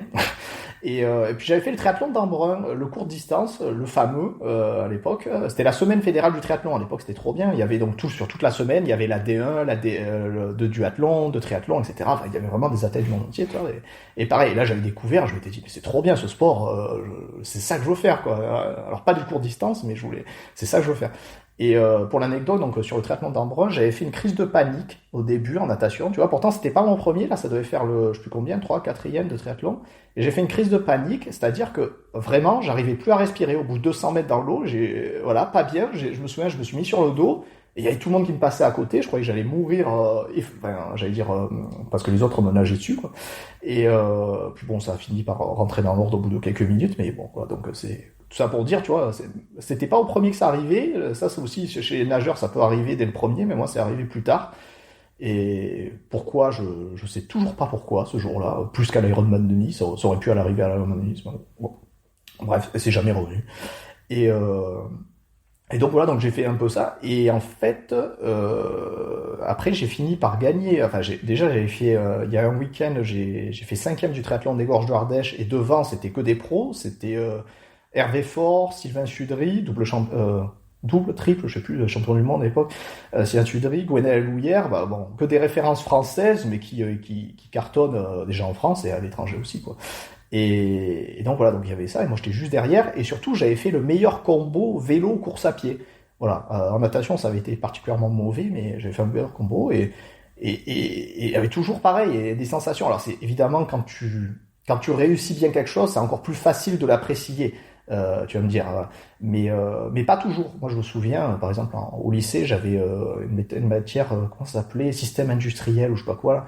Là. J'étais très bon, mais je détestais ça. Et bon, voilà. Enfin, tout ça pour dire, c'est pas parce que t'es bon que tu aimes quelque chose. Quoi. Et bref, et donc j'ai fait ça. Et 1 semaine après ou 2 semaines après, je fais l'Extrêmeman de Narbonne et je gagne. Donc première victoire de ma vie. Donc c'était un Alpha Ironman. Et je gagne surtout dans les chronos des vainqueurs des années précédentes. Les vainqueurs des années précédentes qui étaient Anthony Coste, Frédéric Van Lierde, qui était champion du monde, qui c'est qu'il y avait Marcel Zamora peut-être, enfin voilà, il y avait un peu des mecs comme ça, qui d'ailleurs venaient faire leur course de test en préparation pour Hawaï, parce qu'elle était 1 mois avant, donc elle était bien placée, tout ça, voilà. Et moi je gagne dans ces chronos-là, elle me dit bah merde, enfin d'ailleurs c'est ce que l'organisateur me dit à l'arrivée, il me dit tu sais que tu succèdes à un champion du monde. Je dis ah bon, je savais pas à l'époque ça. Et bon, c'est cool, voilà, mais je te dis toujours un peu dans mon truc, voilà. Et c'est pour ça que parfois peut-être faut pas trop conscientiser les choses quand on est dans son truc, parce que tu vas voir après ça a mené peut-être à un peu trop réfléchir sur soi-même, tu vois, alors qu'il fallait plus rester dans le ressenti, dans la sensation.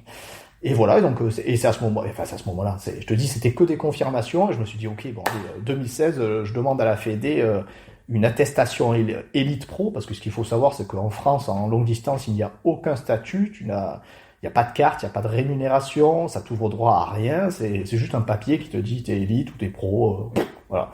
C'est juste, c'est pour pouvoir t'inscrire sur ces listes-là, et encore, parfois, il y a des athlètes qui s'inscrivent selon les triathlons, en catégorie élite pro, ils n'ont pas la carte, bon. Enfin, c'est même pas de carte, ils n'ont pas le papier. Voilà, ça, en France, c'est pas très structuré, c'est pas comme en cyclisme, où quand t'es élite, pro, c'est vraiment, il y a quelque chose, il y a une rémunération derrière, il y a un statut, il y a le chômage, éventuellement, etc. Et voilà. Tu vois, hier je parlais avec Thomas Champion pour un autre podcast qui s'appelle Dans les vestiaires, qui revenait justement sur tout ça et qui essayait de m'expliquer à sa manière qu'est-ce que c'est que d'être cycliste professionnel. Et effectivement, les cyclistes pro, t'as une carte professionnelle, t'es payé par une équipe et tu peux pas aller courir sur n'importe quelle course parce que sinon ce serait trop facile. Pourtant, on envoie des champions du monde de triathlon venir courir sur les courses au saucisson. Je sais pas ce qu'ils y gagnent, si ce n'est le saucisson, mais c'est con parce que finalement ça pour les amateurs que j'allais dire que nous sommes, que je suis, ça, oui, ça nivelle le niveau, ça nivelle vers le haut, mais malheureusement, ça dégoûte aussi un petit peu les amateurs qui viennent et qui se retrouvent confrontés à des super pros qui font que ça toute la journée, quoi.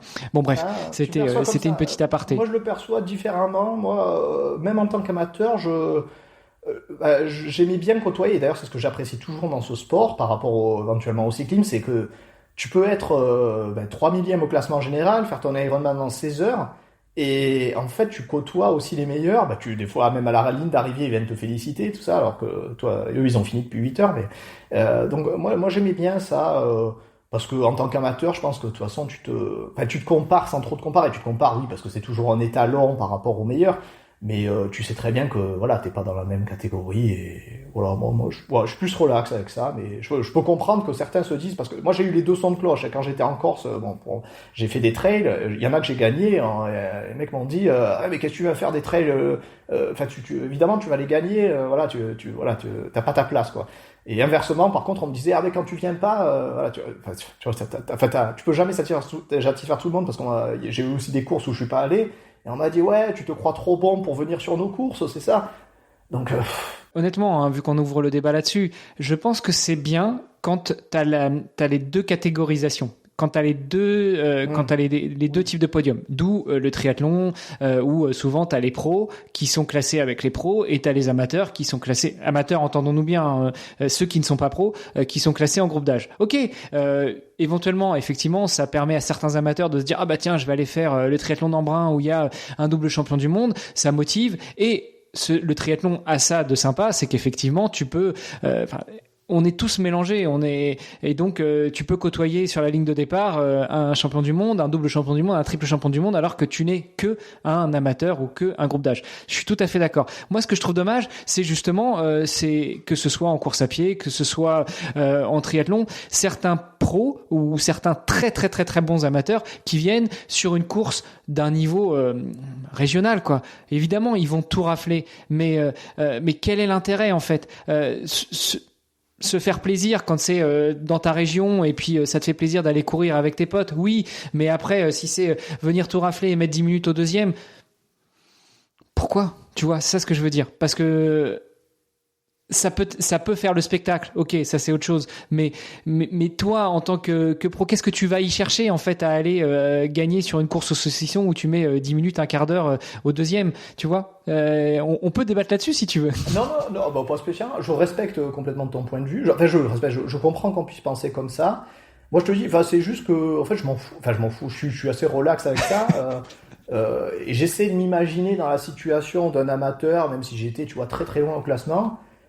Je pense que je m'en ficherais, mais voilà, c'est que moi, chacun a son rapport par rapport à la compétition. Mais parce que je te dis, tu vois, pour le coup, je suis dans la compétition sans trop l'être maintenant. Voilà, donc peu là, voilà. Mais par contre, c'est vrai qu'est-ce qu'un pro à venir chercher sur une course où il va mettre un quart d'heure au deuxième? A priori, pas grand-chose, à moins qu'il y ait des primes, il y a des primes d'engagement. Tu sais que parfois, pour connaître maintenant le milieu pro, l'avoir vu sur moi-même, le milieu pro, en tout cas, le milieu, on va dire, le modèle économique, si on peut parler de modèle économique, parce qu'il n'y en a pas vraiment, mais le modèle économique qu'il y aurait dans le triathlon, parfois, ça peut valoir plus le coup d'aller sur une course où l'organisateur il va dire tiens, je te file 500 ou 1000 balles de prime d'engagement pour participer, et puis toi tu fais un peu de com sur notre course, comme ça va faire monter le nombre d'engagés, et puis du coup ça nous fait un peu de recettes pour l'asso, voire pour l'entreprise si c'est carrément une société privée, et par rapport à aller faire une course où il va y avoir beaucoup de pros, où aujourd'hui, ça c'est vraiment un gros problème, et bon, visiblement, tout le monde s'en fout, mais moi ça me gonfle, c'est-à-dire qu'avant, les classements, ils payaient, les primes payaient très profond dans le classement, enfin très profond. L'Ambrunman, par exemple, c'est jusqu'au 20e. Aujourd'hui, c'est jusqu'au 7e ou 6e, je crois, par exemple. On voit des Alpes, c'est jusqu'au 5e. Tu vois, tu prends l'Ironman, le 73 d'Aix-en-Provence, qui est une course avec un niveau incroyable en Europe. Enfin, je veux dire, vaut mieux aller faire un 73 aux États-Unis, il y a carrément moins de niveau. Et tu prends le 73 d'Aix-en-Provence, ça paye jusqu'au 5e. Le 5e, il a combien? Je crois que c'est $500 ou un truc comme ça. Enfin, c'est rien du tout. Et par contre, je veux dire, il y a un niveau, le 20e, il est encore stratosphérique, quoi. Donc tu vois, c'est pour ça. Ouais. Donc voilà, éventuellement, ce que le pro peut y gagner, peut-être un peu de notoriété en disant, voilà, j'ai gagné telle course. Après, parce que c'est vrai que c'est facile de mettre de la poudre aux yeux aussi aux gens quand ils connaissent pas trop. Tu vois, là, dimanche, j'ai gagné un 10 km. Samedi. Mais honnêtement, il n'y avait pas vraiment de niveau, donc voilà. Et du coup, tu vois, j'ai gagné un 10 km, les gens, ah voilà, il a gagné. Mais voilà. Et inversement, tu vas faire 28e d'une course où il y a un niveau incroyable, tout le monde s'en fout. Donc voilà, éventuellement, voilà. Je défends pas forcément les pros qui vont faire ça, mais c'est pour expliquer. Et peut-être que tu as un autre point de vue, enfin un autre point de vue, notre aspect là-dessus. Non, mais j'entends aussi tes arguments en toute bienveillance. Tu vois, je te dis, je suis d'accord pour qu'un pro vienne parce qu'il est invité, parce qu'il a une prime d'engagement, ou même que parfois t'ailles faire le pacer, le lièvre sur certaines courses à pied. Combien de gens je connais, même dans ma famille, qui vont juste pour faire le lièvre. Donc tu vas sur un marathon, puis au 25e, tu décroches. Mais t'as pris 1000 balles. Et effectivement, il vaut mieux prendre 1000 balles à faire le pacer que d'aller jouer la gagne, où t'es même pas sûr de gagner. Et puis finalement, les primes de course, elles descendent jusqu'au 5e. Tu fais 6, t'as rien. C'est peut-être mieux d'aller sur une course où tu vas pas faire une perf, mais tu vas faire le pacer pour quelqu'un. Voilà. Et pareil, les primes d'engagement. Mais tu vois, sur les courses qui vont te payer des primes d'engagement, on n'est pas sur la bonne vieille course de campagne, la course au saucisson, que je respecte tout à fait. Mais voilà, autant laisser les amateurs de niveau régional aller s'éclater, faire une course, gagner une course. Comme tu dis, c'est une petite course régionale qui est pas très connue, mais au moins t'as ça, tu gagnes, voilà, c'est cool, t'es dans l'ambiance, tu fais un podium. Alors que si t'as un mec qui est ou une fille qui est stratosphérique et qui vient de faire un podium et mettre 10-15 minutes derrière. Bon bref, voilà, fermons le sujet. C'est intéressant parce que je sais que c'est des choses qui, dans le monde amateur, ça peut remuer. Et ben je l'ai vu, je te dis, à mon humble niveau, je l'ai vu partout où je suis allé quasiment. Voilà. Que ce soit des courses que je faisais ou d'autres que je faisais pas. Voilà, où on me disait. Donc voilà. Ouais. Et tu vois, et ça rejoint un petit peu, tu me parles de financier, mais de qu'est-ce que c'est être professionnel, qu'est-ce que c'est être professionnel. Moi, j'avais regardé la définition à l'époque quand j'ai commencé le triathlon, parce que c'est marrant, c'est des questions qui reviennent toujours et qui animent, tu vois, 10 ans après, ça anime toujours les gens, ça. C'est professionnel, avant tout, tu regardes la définition dans le dictionnaire, c'est une attitude. C'est ça, être professionnel. C'est avoir une attitude professionnelle. Donc, qu'est-ce que c'est être professionnel en triathlon? Ça veut dire quoi? C'est tu vas t'entraîner correctement, peut-être tu vas manger correctement, ça. Voilà, tu vas faire un peu le job, peut-être niveau médiatique, tu vois. Voilà, attitude professionnelle. Professionnel, ça implique pas nécessairement. Après, ça va être ça la deuxième définition, c'est aussi dans le dictionnaire. Éventuellement une rémunération, mais c'est pas une rémunération qui est ta rémunération principale. C'est pas nécessairement, je veux dire, ta rémunération principale. Donc, c'est pour ça, en triathlon, honnêtement, ça ne veut rien dire ce truc. C'est pour ça, moi, je me définis plutôt, enfin, je mets pro parce que des fois c'est pour faire vite, mais je dis plutôt haut niveau. Si on doit classer, tu vois, mais est-ce que c'est haut niveau, très haut niveau, moi, niveau moins, tu vois, on sait pas trop. À la rigueur, il faudrait faire peut-être un indice comme le PTO, essaie de le faire, mais avec que quelques courses et en plus il prend des courses, j'allais dire, il pourrait prendre les entraînements ou les performances, la PMA, tu vois, il pourrait prendre des trucs comme ça. Mais il essaie de le faire en classant les gens, mais oui, c'est voilà, bon. Qu'est-ce qu'on entend par professionnel? Moi, je pense que dans l'esprit des gens, j'ai un bon niveau, je suis à haut niveau. Voilà, on l'a confirmé déjà avec ce premier triathlon, ce premier Ironman de Nice, qui pour toi a ouvert, je dirais pas la boîte de Pandore, mais qui t'a ouvert les yeux et qui t'a confirmé, c'était le premier milestone, la première confirmation que c'était une vie dans laquelle tu voulais t'orienter. Donc depuis 2015, tu gravites autour de ça, tu n'as pas arrêté, tu pratiques le triathlon. Pas que, le trail aussi. Tu en fais ton métier aussi parce que t'es coach, t'es consultant. Peut-être que tu peux définir un peu ce que c'est être coach, être consultant, en plus d'être triathlète professionnel. Alors, qu'est-ce que c'est? Tu vois, tu parlais de Nolio, j'utilise Nolio d'ailleurs, qui est une super plateforme française. Rendons-leur hommage. Non, parce que c'est bien foutu. C'est vrai qu'elle est... Ouais, puis on salue Alexandre et François. Exactement. Je sais pas s'ils nous écoutent, mais si c'est le cas, salut les gars. Salut. Et qui sont très très dispo. Et donc ça consiste. Alors moi je fais en ligne principalement. J'ai encadré quelques stages, mais principalement ça en ligne. Ça consiste à comment dire, aiguiller, on va dire conseiller, être parfois un peu on va dire l'autre confident, pas forcément tu vois le mari ou la femme, mais l'autre confident, parce que en tout cas c'est beaucoup comme ça que je vois le coaching, c'est-à-dire j'essaie d'avoir la vision la plus globale possible, holistique on pourrait dire, mais voilà, la plus globale, c'est-à-dire qu'est-ce que c'est la charge d'entraînement sans ta charge de travail à côté, sans tes problèmes à droite à gauche. Tu vois, là j'ai encore l'exemple avec des athlètes, là cet hiver c'est incroyable, tout le monde a été malade et tout le monde continue à être malade, à re-être malade, enfin tout le monde, il y en a beaucoup, et pour diverses raisons et parfois des raisons psychologiques. Et là bon, actuellement ce que j'ai vécu moi de manière personnelle, ça m'aide à les orienter là-dessus, à les conseiller, mais voilà, donc c'est on va dire je fais du coaching donc one-to-one personnalisé, plutôt on pourrait dire haut de gamme dans le sens au service qu'ils ont. Voilà, je suis très dispo, j'essaie de vraiment d'être, je te dis, je suis un deuxième confident, si on va dire, un confident, voilà, vraiment un confident sportif. Mais voilà, et puis voilà, puis il y a les séances effectivement qui sont structurées, voilà. Et donc on essaie vraiment alors c'est pour tous les niveaux, en sachant que voilà, j'ai des niveaux qui sont très bons niveaux amateurs, et j'en ai qui sont totalement modestes, voilà, c'est-à-dire la plupart des athlètes qui ont un boulot à côté, souvent des boulots qui sont très prenants, donc ils ont besoin de déléguer, et voilà. Et moi j'essaie d'être, malgré le fait qu'ils n'ont pas toujours beaucoup de temps disponible, j'essaie quand même de passer du temps dans la pédagogie. Donc souvent ça va être parfois par des messages écrits, parce qu'ils n'ont pas forcément on va pas s'appeler tous les jours, quoi.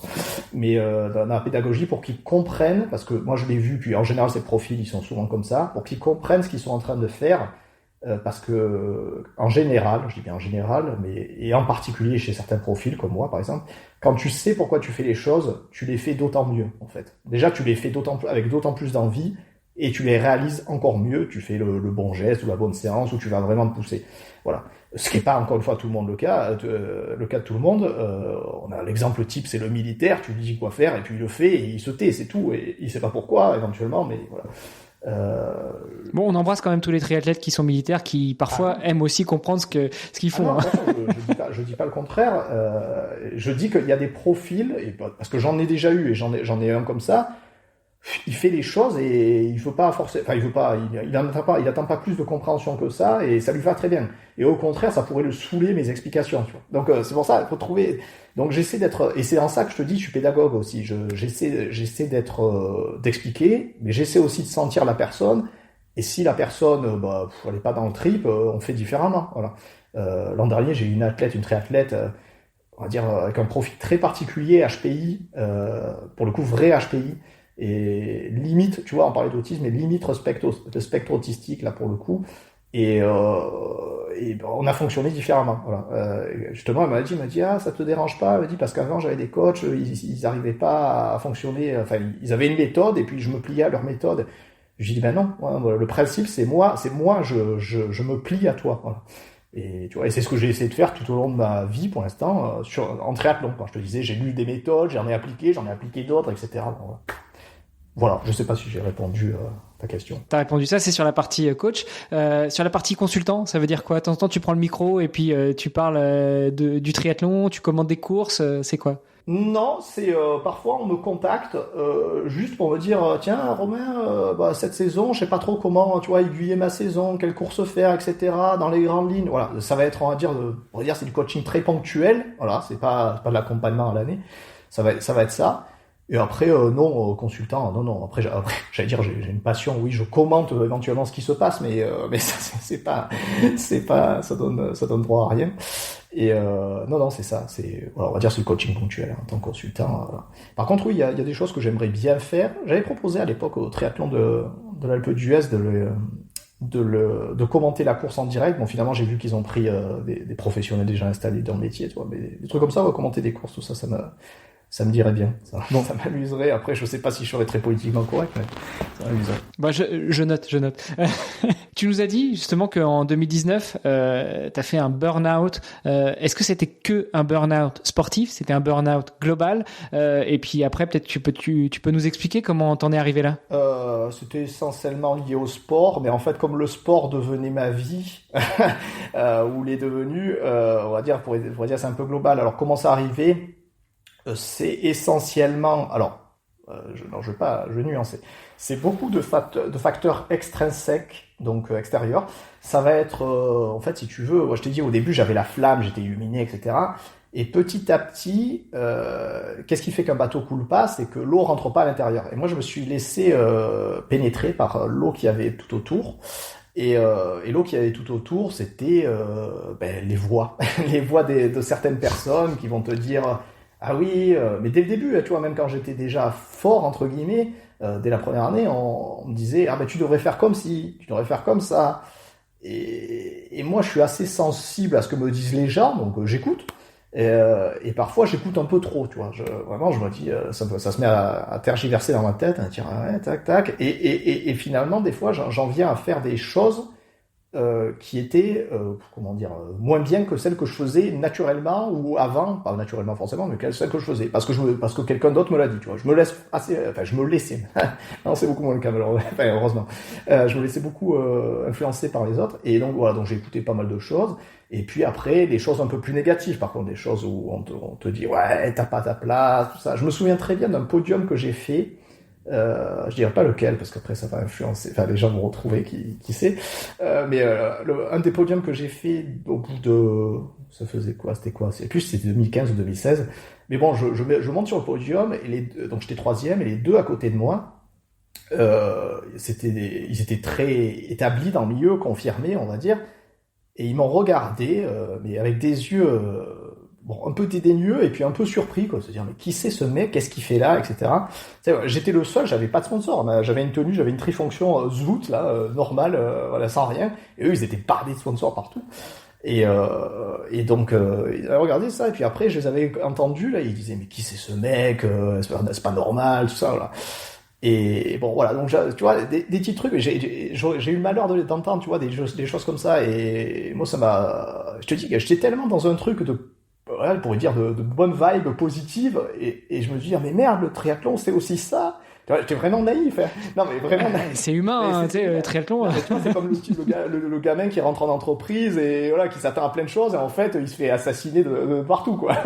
Ouais, mais voilà. Donc, on va dire, j'étais naïf, donc c'est pour ça que je te dis, c'est des choses extrinsèques, mais c'est aussi ma faute dans le sens où j'étais trop tendre, quoi. J'étais pas prêt pour ce milieu-là, ce monde-là, et c'est, tu vois, et c'est bien de s'entraîner en Batman pendant 1 an, mais du coup, l'aspect négatif, c'est que t'es pas exposé, aux pathogènes, j'allais dire, tu vois, c'est un peu comme avec des virus, t'es pas exposé au danger, ça.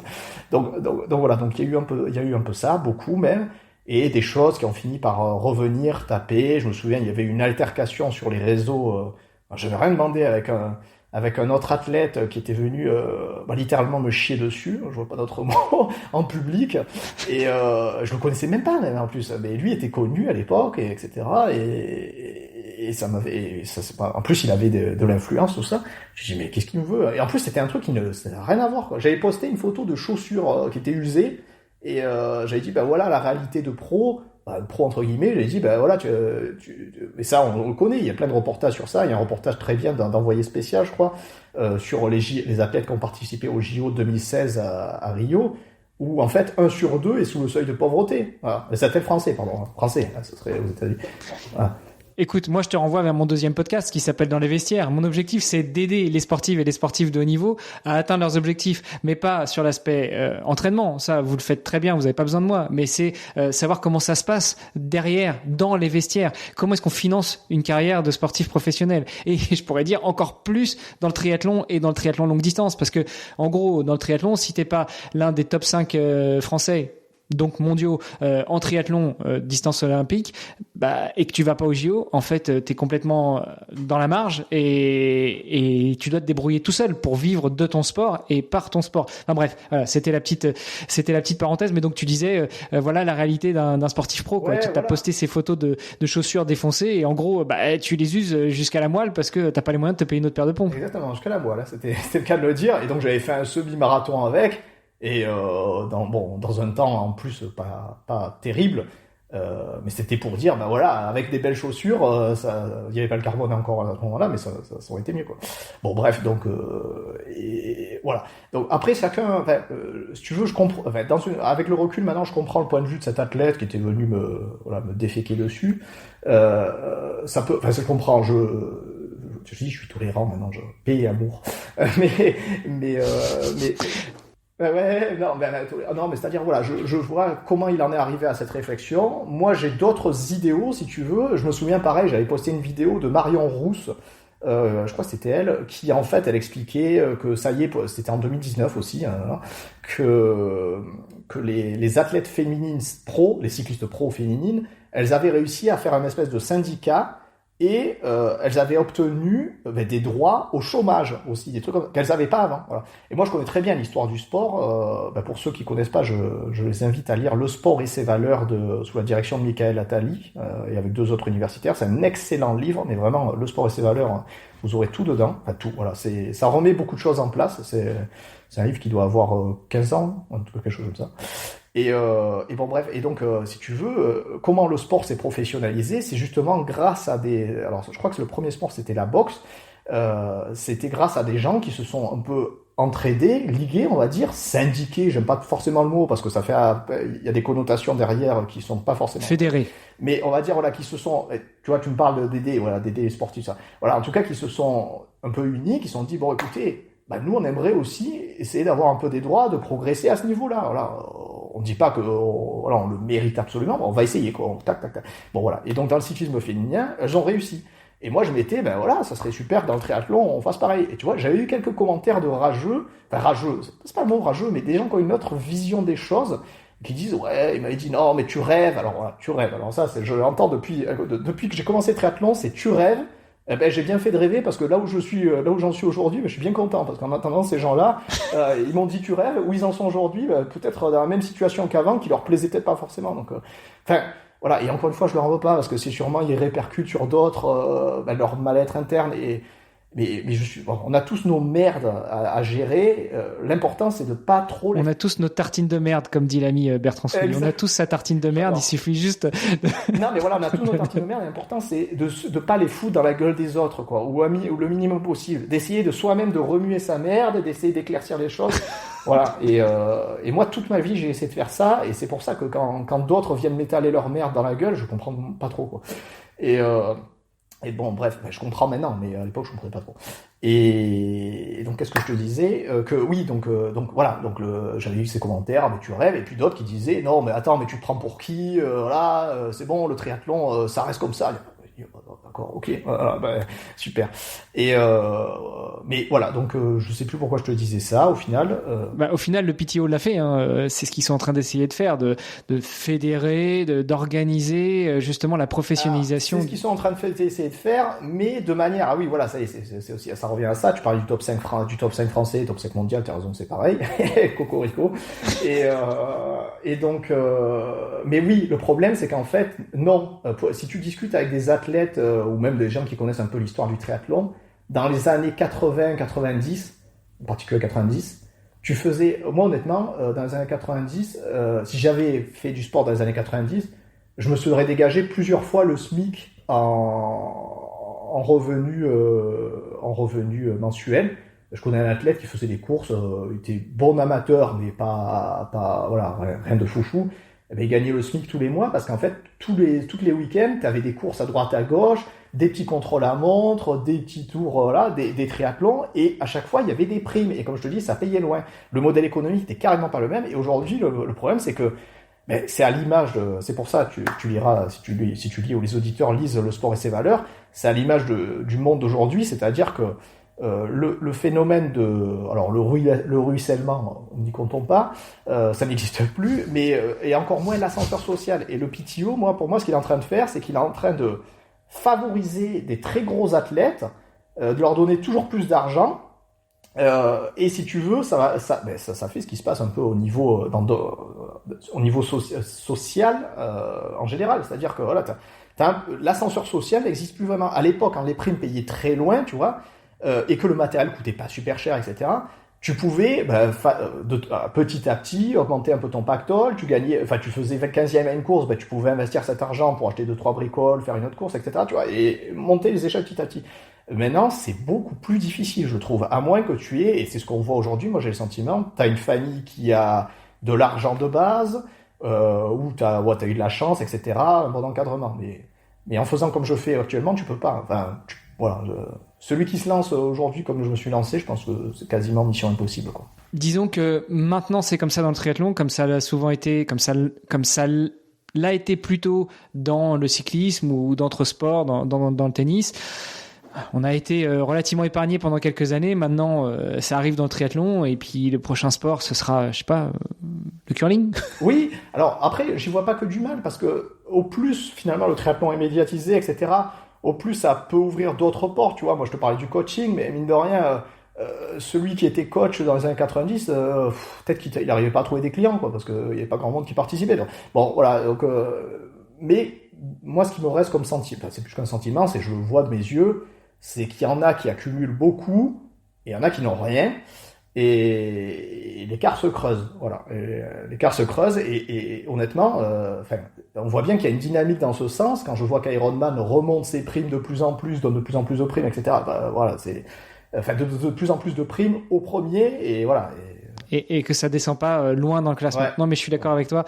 Et voilà, c'est aussi pour ça que j'essaie de me battre avec mon autre podcast et puis celui-ci aussi parce qu'on en parle, parce que c'est l'objectif de devenir triathlète, c'est d'inciter les gens à se mettre au triathlon, mais aussi à comprendre comment ça fonctionne, quels sont les rouages, et éviter de faire du all-in, de tout mettre, de mettre tous ses œufs dans le même panier, et puis au final un an après de se dire c'est juste pas possible, on peut pas en vivre. Ouais, mais peut-être que. Alors après, je comprends, si tu veux, je peux comprendre le point de vue de certains qui se disent.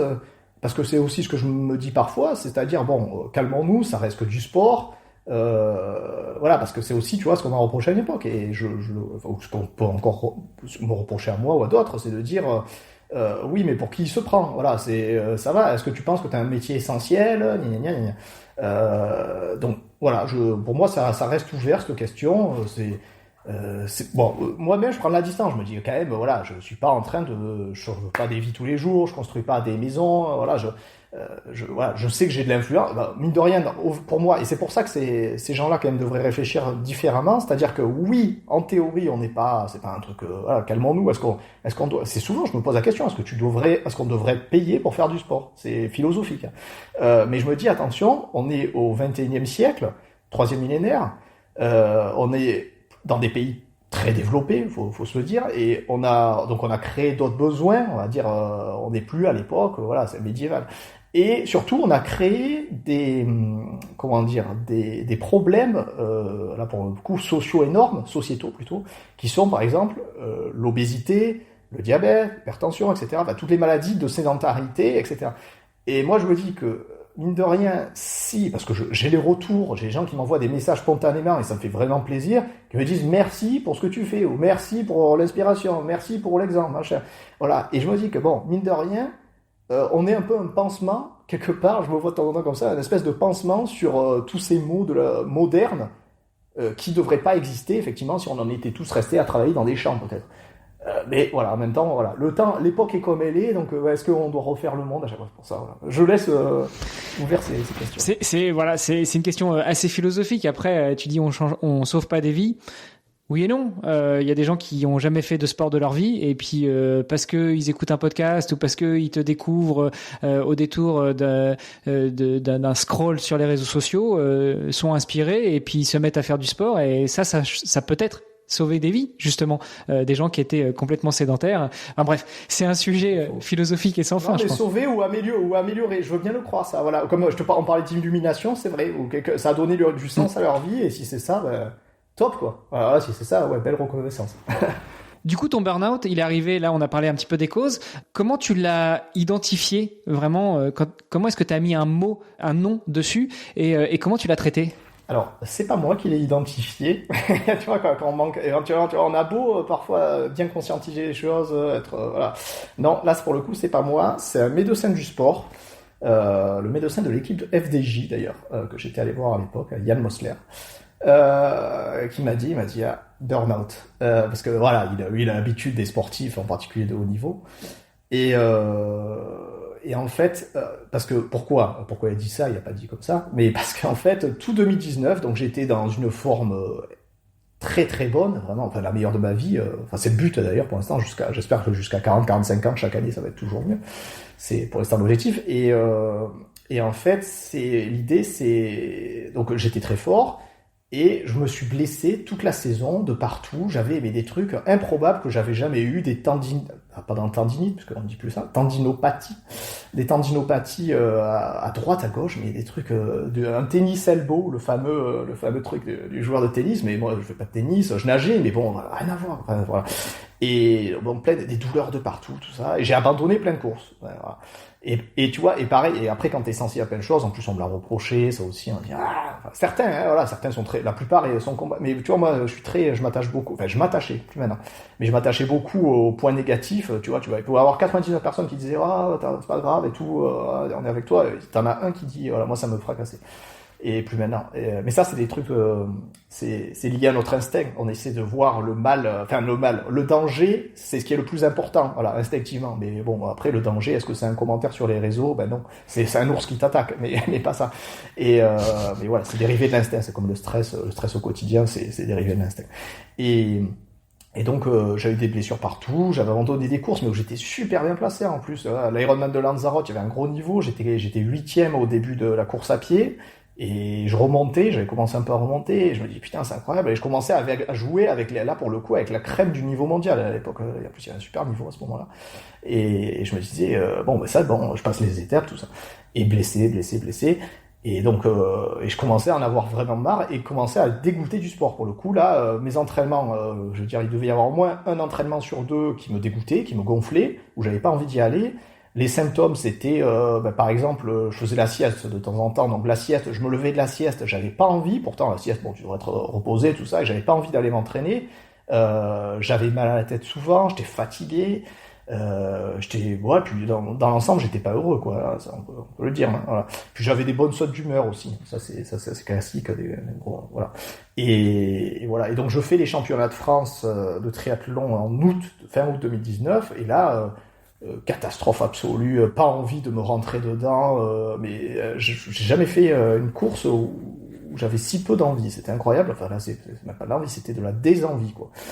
Et donc voilà, donc je finis dégoûté à l'arrivée, et donc je vais voir ce médecin du sport, tout ça, et qui me dit burn-out sportif, avec tous les symptômes que j'avais, tout ça, et il me dit on va quand même voir au niveau physiologique, c'est-à-dire au niveau de mes paramètres sanguins, ce qui se passe, voilà. Et ça va pas louper, mais après c'est tout influence tout, mais j'avais des carences en oméga 3 et surtout le rapport oméga 3 oméga 6 qui est hyper important.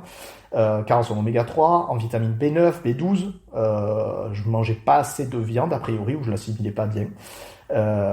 Et puis d'autres carences de droite et de gauche dans les minéraux.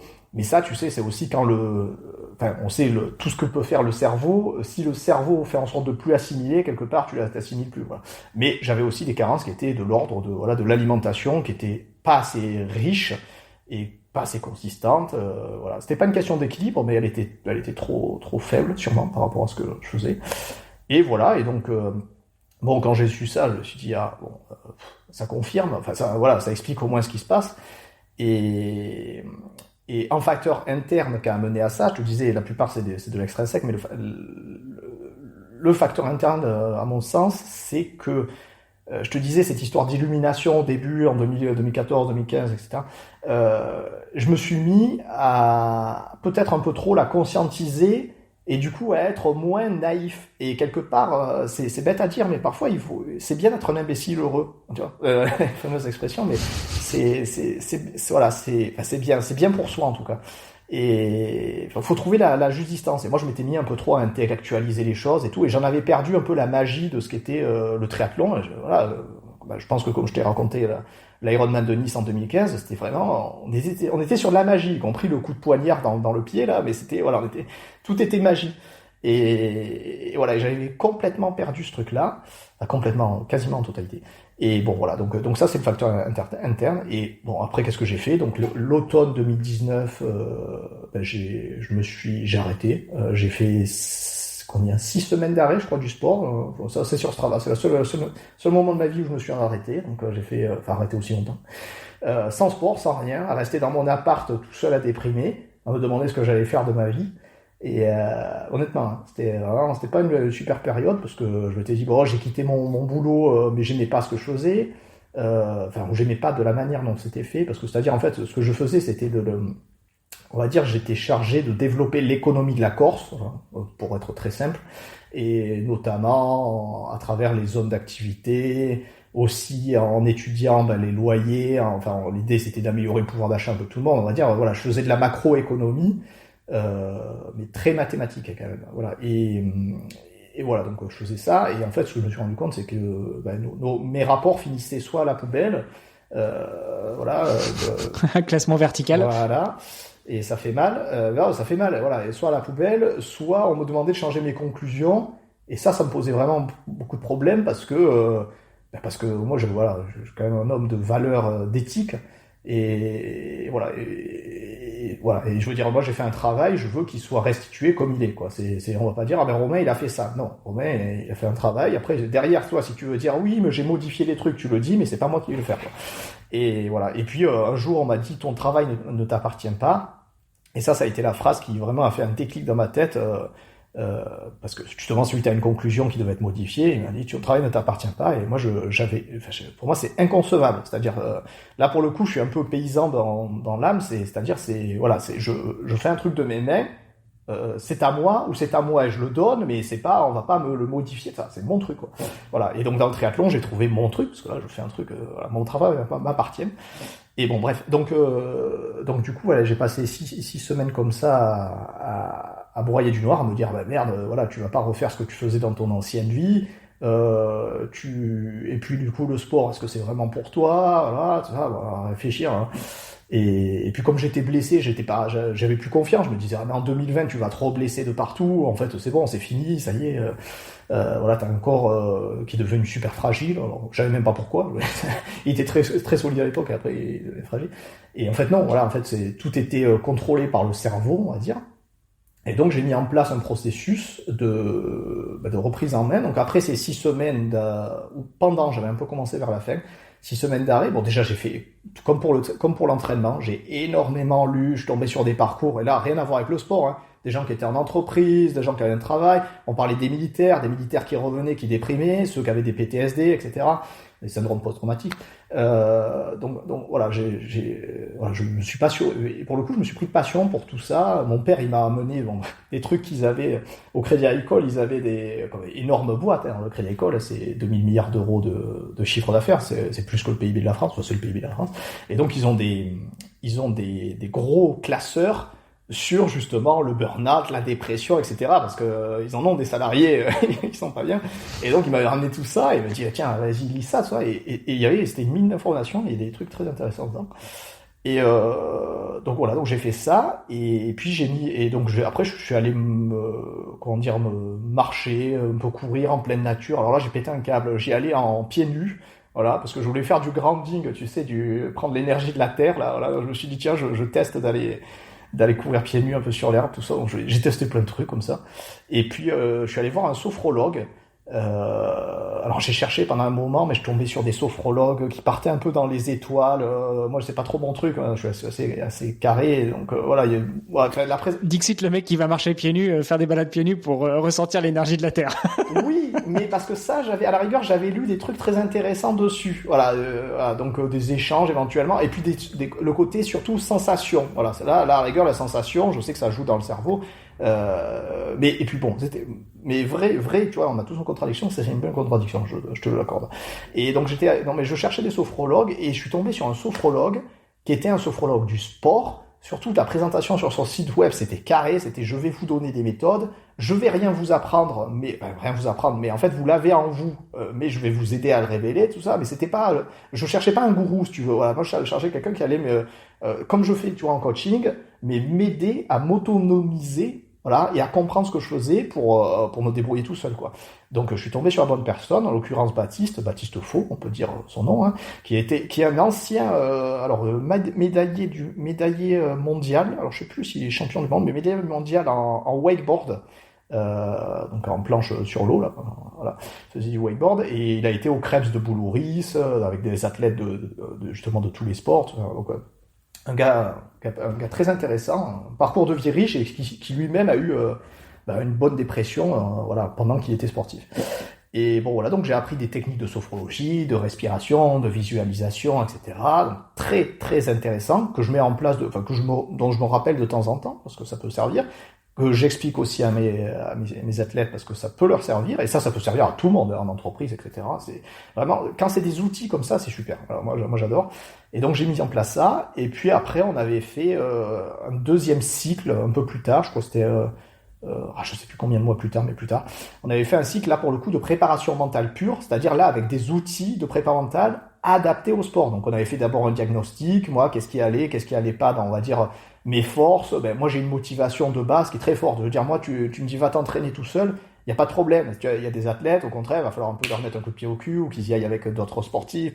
Voilà. Donc on avait fait un peu des trucs comme ça. Par contre au contraire, moi c'était m'entraîner avec les autres, c'était moins mon truc. Donc on a essayé de voir un peu ce que je pouvais épuiser dedans, tout ça. Voilà, on a trouvé, voilà. Donc on a un peu cherché ce qui était bien pour moi, et on a mis quelques techniques en place. Et pareil, ça je l'ai appliqué à l'entraînement, et à force de l'appliquer, ça devient naturel. Et après en compétition, j'avais même plus vraiment besoin de l'appliquer, c'est-à-dire ça m'avait transformé, et voilà. Donc c'est voilà. Bon, malheureusement entre-temps, attends, pour finir, donc on va dire 2020, en mars 2020, j'étais revenu normal, on va dire, en termes d'état émotionnel, voilà, burn-out, je pense que c'était derrière. Et puis arrive le Covid, et là, bon, ça remet un coup, mais ça m'a pas remis en dépression, en burn-out, voilà. C'est juste que je me suis dit, bon, ok, ce sera pour plus tard. Ce sera pour plus tard. Surtout le Covid, c'était pareil pour tout le monde, quoi. Je veux dire, là, on n'avait pas le choix. Oui, non, mais par contre, ça, si tu veux, quand tu sortais comme ça d'une dépression, moi j'ai eu peur au début. Au début, je me suis dit, oh putain, ça va me flinguer en deux cette histoire. Enfin voilà, je pensais que j'étais encore un peu fragile, mais en fait non, ça va, j'étais encore assez costaud au niveau mental. Je m'étais bien retapé. Et voilà. Et donc depuis, j'ai plus eu ça. Parce que j'ai changé ma manière, tu vois, c'est pour ce que je te dis intrinsèquement, voilà, on a tous nos responsabilités, et moi j'ai changé un peu ma manière d'aborder certaines choses, d'aborder certains discours ou certaines réflexions, etc. Et voilà. T'es revenu plus fort.